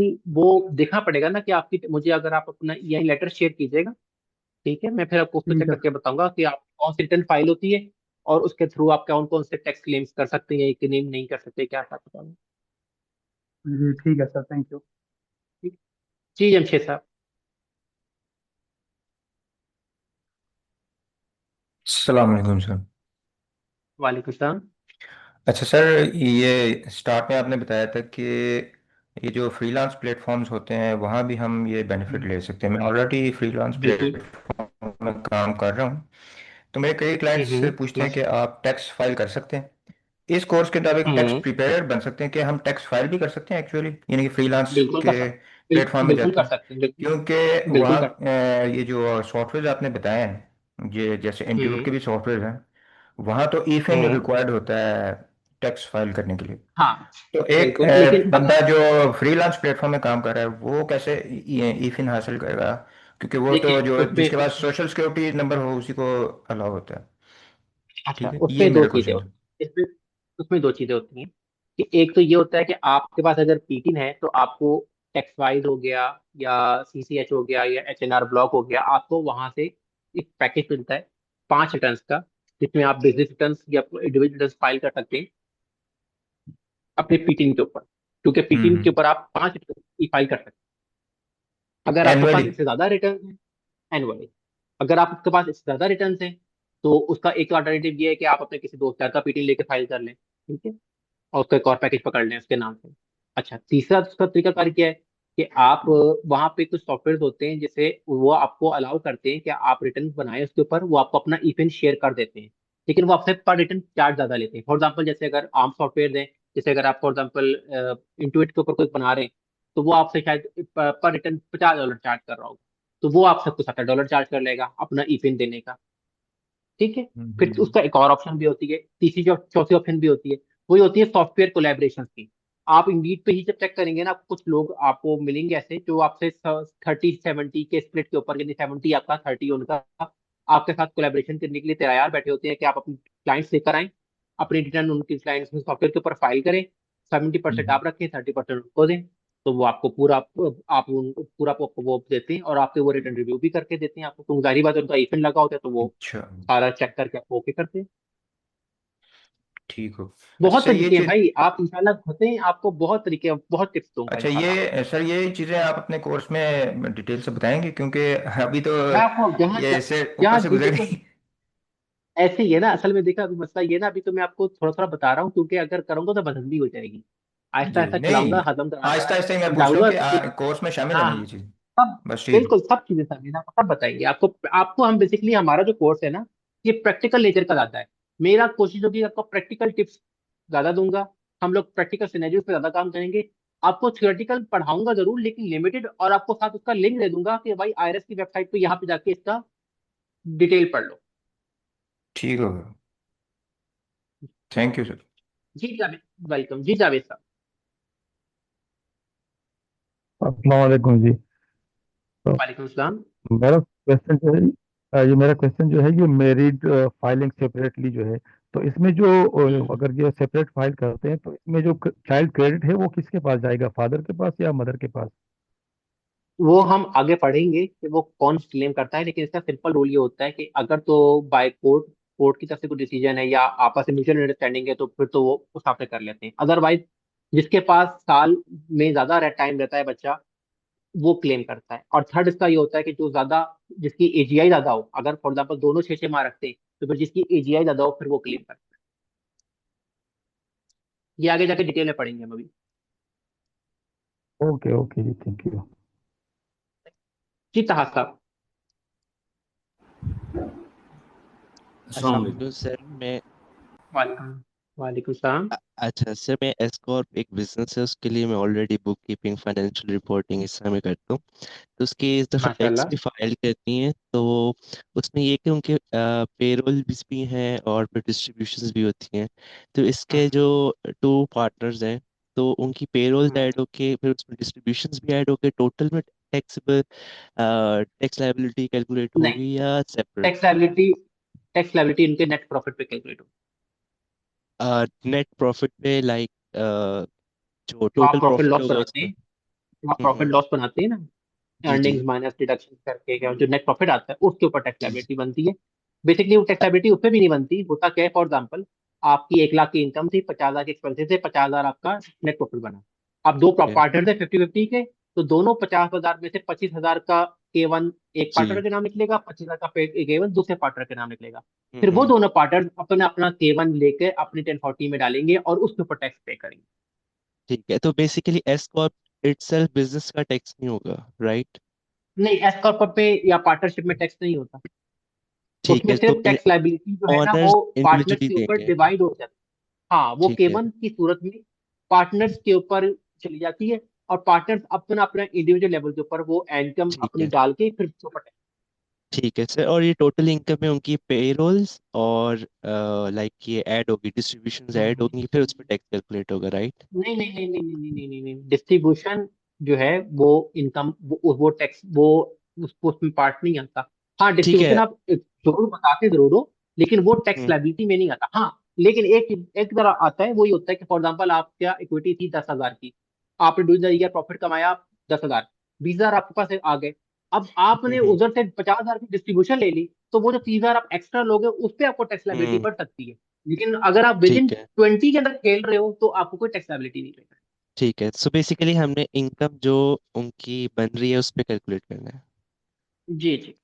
ठीक, थैंक यू और सर। इसकी एस्कॉर्ट की लास्ट डेट होती है 15 सितंबर, जो कि 2 दिन जी बाद है। जी, ऑलमोस्ट हो गई भी है सारी कंप्लीट, तो बस ये थोड़ा सा रह गया था, तो ये ठीक मेरा है। कंफर्म हो गया, आपको थैंक यू। अगर गाइडेंस चाहिए हो तो आप एक काम करना, मुझे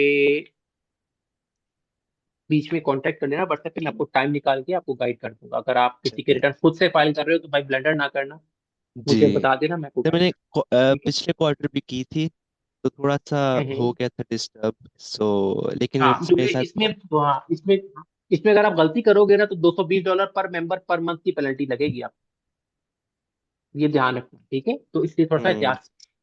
ठीक है। तो आपका फोन नंबर क्या है?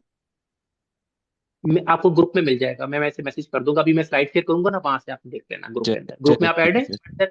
जी जी, मैं ऐड हूँ। ठीक। Thank you. जी तारिक शाह साहब, आपका सवाल है मजीद कोई?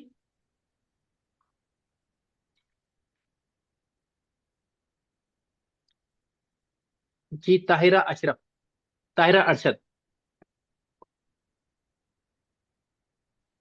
सर एक तो मुझे इस चीज को क्लियर करना था क्योंकि पिछले शायद किसी लेक्चर में या शायद प्रीवियस बैच के लेक्चर में आपने ये कहा था और शायद सर आमिर ने भी कहा था कि हम डायरेक्टली जो है ना जो ये फ्रीलांसिंग के पोर्टल्स हैं इनके ऊपर अपनी प्रैक्टिस ना स्टार्ट करें। हाँ, एक मैं तो अभी इस चीज मैंने को मैंने अभी भी यही कहा, क्लेरिफाई मैंने करना अभी क्योंकि देखें अगर जी जी मैंने अगर हम करते हैं तो हमारे रिप्यूट भी खराब होगी और आपको पता है उसमें जो है ना कस्टमर का रिव्यू कितना मैटर करता है उन पोर्टल्स के ऊपर। बिल्कुल एक तो ये क्वेश्चन हो बिल्कुल गया। बिल्कुल। सेकेंडली अकाउंटेंसी का जो बैकग्राउंड है वो हमें कितना सपोर्ट प्रोवाइड करेगा। अच्छा देखिए, पहली चीज तो ये कि आप लोगों को मैंने बताया ना कि ये जो कोर्स है ये है टैक्स प्रिपेयर का कोर्स। तो इसमें आपकी कोशिश ये होनी चाहिए कि आप किसी सीपीए फर्म को ज्वाइन करें, उसको उसके साथ काम करें और वहां से अर्निंग भी करें और सीखें भी। अगर खुदा ना खास्ता या आपको नहीं मिल पाता ऐसा कुछ, तो फिर आपके पास सेकंड ऑप्शन होती है कि आप किसी बीपीओ फर्म को ज्वाइन कर लें जिनका बैक ऑफिस पाकिस्तान में होता है, फ्रंट ऑफिस यूएस में होता है, और आप वहां बैठ के यूएस की टैक्स रिटर्न पे काम करके सीखते हैं, साल 2 साल 3 साल लगाते हैं, अच्छा समझते हैं। फिर उसके बाद आप बेशक इंडिविजुअली काम करें। लेकिन अगर आप स्टिल आप कह रहे हैं नहीं मेरा काम ही फ्रीलांसिंग करना है, मैंने वैसे ही करना है, तो उस सूरत में फिर आपको मशवरा ये दूंगा कि आप किसी प्रोफेशनल का एक रिव्यू लाजमी लें उस रिटर्न के ऊपर, कि ये प्रोफेशनल से कि भाई ये रिटर्न का डाटा है, ये रिटर्न है, काइंडली रिव्यू कर लो। वो आप उसके साथ जो भी शेयरिंग करते हैं that is up to you. और फिर उससे ये होगा कि एटलीस्ट आपको थोड़ा सा कॉन्फिडेंस आ जाएगा कि आप जो है वो रिटर्न जो है वो ठीक फाइल कर रहे हैं। तो ये ना हो कि किसी का ब्लंडर हो और इसमें नुकसान आपका भी हो और उसका भी हो जाए। और दूसरा सवाल क्या था आपका? सर दूसरा सवाल मेरा ये था कि अकाउंटेंसी का बैकग्राउंड हमें कितना सपोर्ट हाँ प्रोवाइड बिल्कुल करता है बिल्कुल। इस। देखिए अकाउंटेंसी का बैकग्राउंड आपको सपोर्ट जरूर देगा। वो इस हद तक देगा कि जैसे फॉर एग्जांपल प्रॉफिट लॉस या बैलेंस शीट अंडरस्टैंड करने में, जब आप डेटा पुट करते हैं तो वहां पे आपको अंडरस्टैंडिंग करने में, या उस हद तक देगा। उसके अलावा इंडिविजुअल लेवल पे तो आपको कोई अकाउंटेंसी का बैकग्राउंड को कोई फायदा नहीं, तो मतलब उसकी कोई इतना खास रही है। हाँ लेकिन नॉलेज हो सर तो वो एक आपके लेट्स लिए एज है। हम्म सर लेट्स से अगर एक कस्टमर हमें प्रोवाइड करता है अपनी सारी डॉक्यूमेंटेशन वगैरह चीजें जो भी जो है ना हम्म रेलिवेंट डेटा देता है तो क्या हाँ उसके अंदर उसने कुछ एरर वगैरह किए हुए उसको हम रेक्टिफाई कर पाएंगे। देखें, एज अ टैक्स प्रिपेयर आपका काम नहीं उस है कि आप उसकी फाइनेंशियल को ठीक करें, ठीक है? वो उसका काम है कि आपको ठीक फाइनेंशियल दे। अगर आपका मैं आपसे फाइनेंशियल वो स्क्रूटनी की सर फाइनेंशियल नहीं देखिए स्क्रूटनी की बात नहीं कर रही हूँ। हम्म डॉक्यूमेंट स्क्रूटनी की बात कर रहे हैं। देखिए डॉक्यूमेंट स्क्रूटनी, देखिए अब आपको वो W2 दे रहा है तो उसमें आप स्क्रूटनी तो नहीं कर सकती ना कोई। हाँ आप स्क्रूटनी इस लेवल पे कर सकती हैं कि वो आपको बता रहा है कि मेरे 4 बच्चे हैं, तो आप कहेंगे ठीक है भाई मुझे उनके SSN number, SSN card show कराओ। ये स्क्रूटनी आप कर सकती हैं, ठीक है? इसी तरह आप उनसे ड्राइविंग लाइसेंस लेंगी उनके एड्रेस वेरीफाई करने के लिए, ये आप स्क्रूटनी कर सकती हैं। लेकिन आप बैठ के जी खुद थानेदार बन जाएगी, वो जरूरत नहीं है। इसी तरह अगर वो कोई बिजनेस कर रहा है नहीं नहीं और आपको थानेदार प्रॉफिट बनने की लॉस बात और नहीं है बैलेंस, जैसे आपने कहा कि आपकी आवाज कट रही है मैम। असल में ना 11 जी जी सवा 11 हो बोले गए, सर। हमारी क्लास 11 तक थी। आप ना ये सवाल कल की क्लास में रख लें, मैं आपको कल गाइड कर दूंगा इसके ऊपर, ठीक है? चलें ठीक हो गया सर कोई मसला नहीं। ठीक ठीक। अभी सवा 11 हो गए ऑलरेडी, पास टू 11 हो चुका हुआ है, तो मुझे इजाजत दीजिए। इंशाल्लाह कल आपसे मिलते हैं, कल की क्लास में हम इंशाल्लाह इसको कंटिन्यू करेंगे और आगे स्लाइड भी देखेंगे। अपना और अपने गिरदुनवा के लोगों का ख्याल रखिएगा, मुझे दुआ में याद रखिएगा। अल्लाह हाफिज।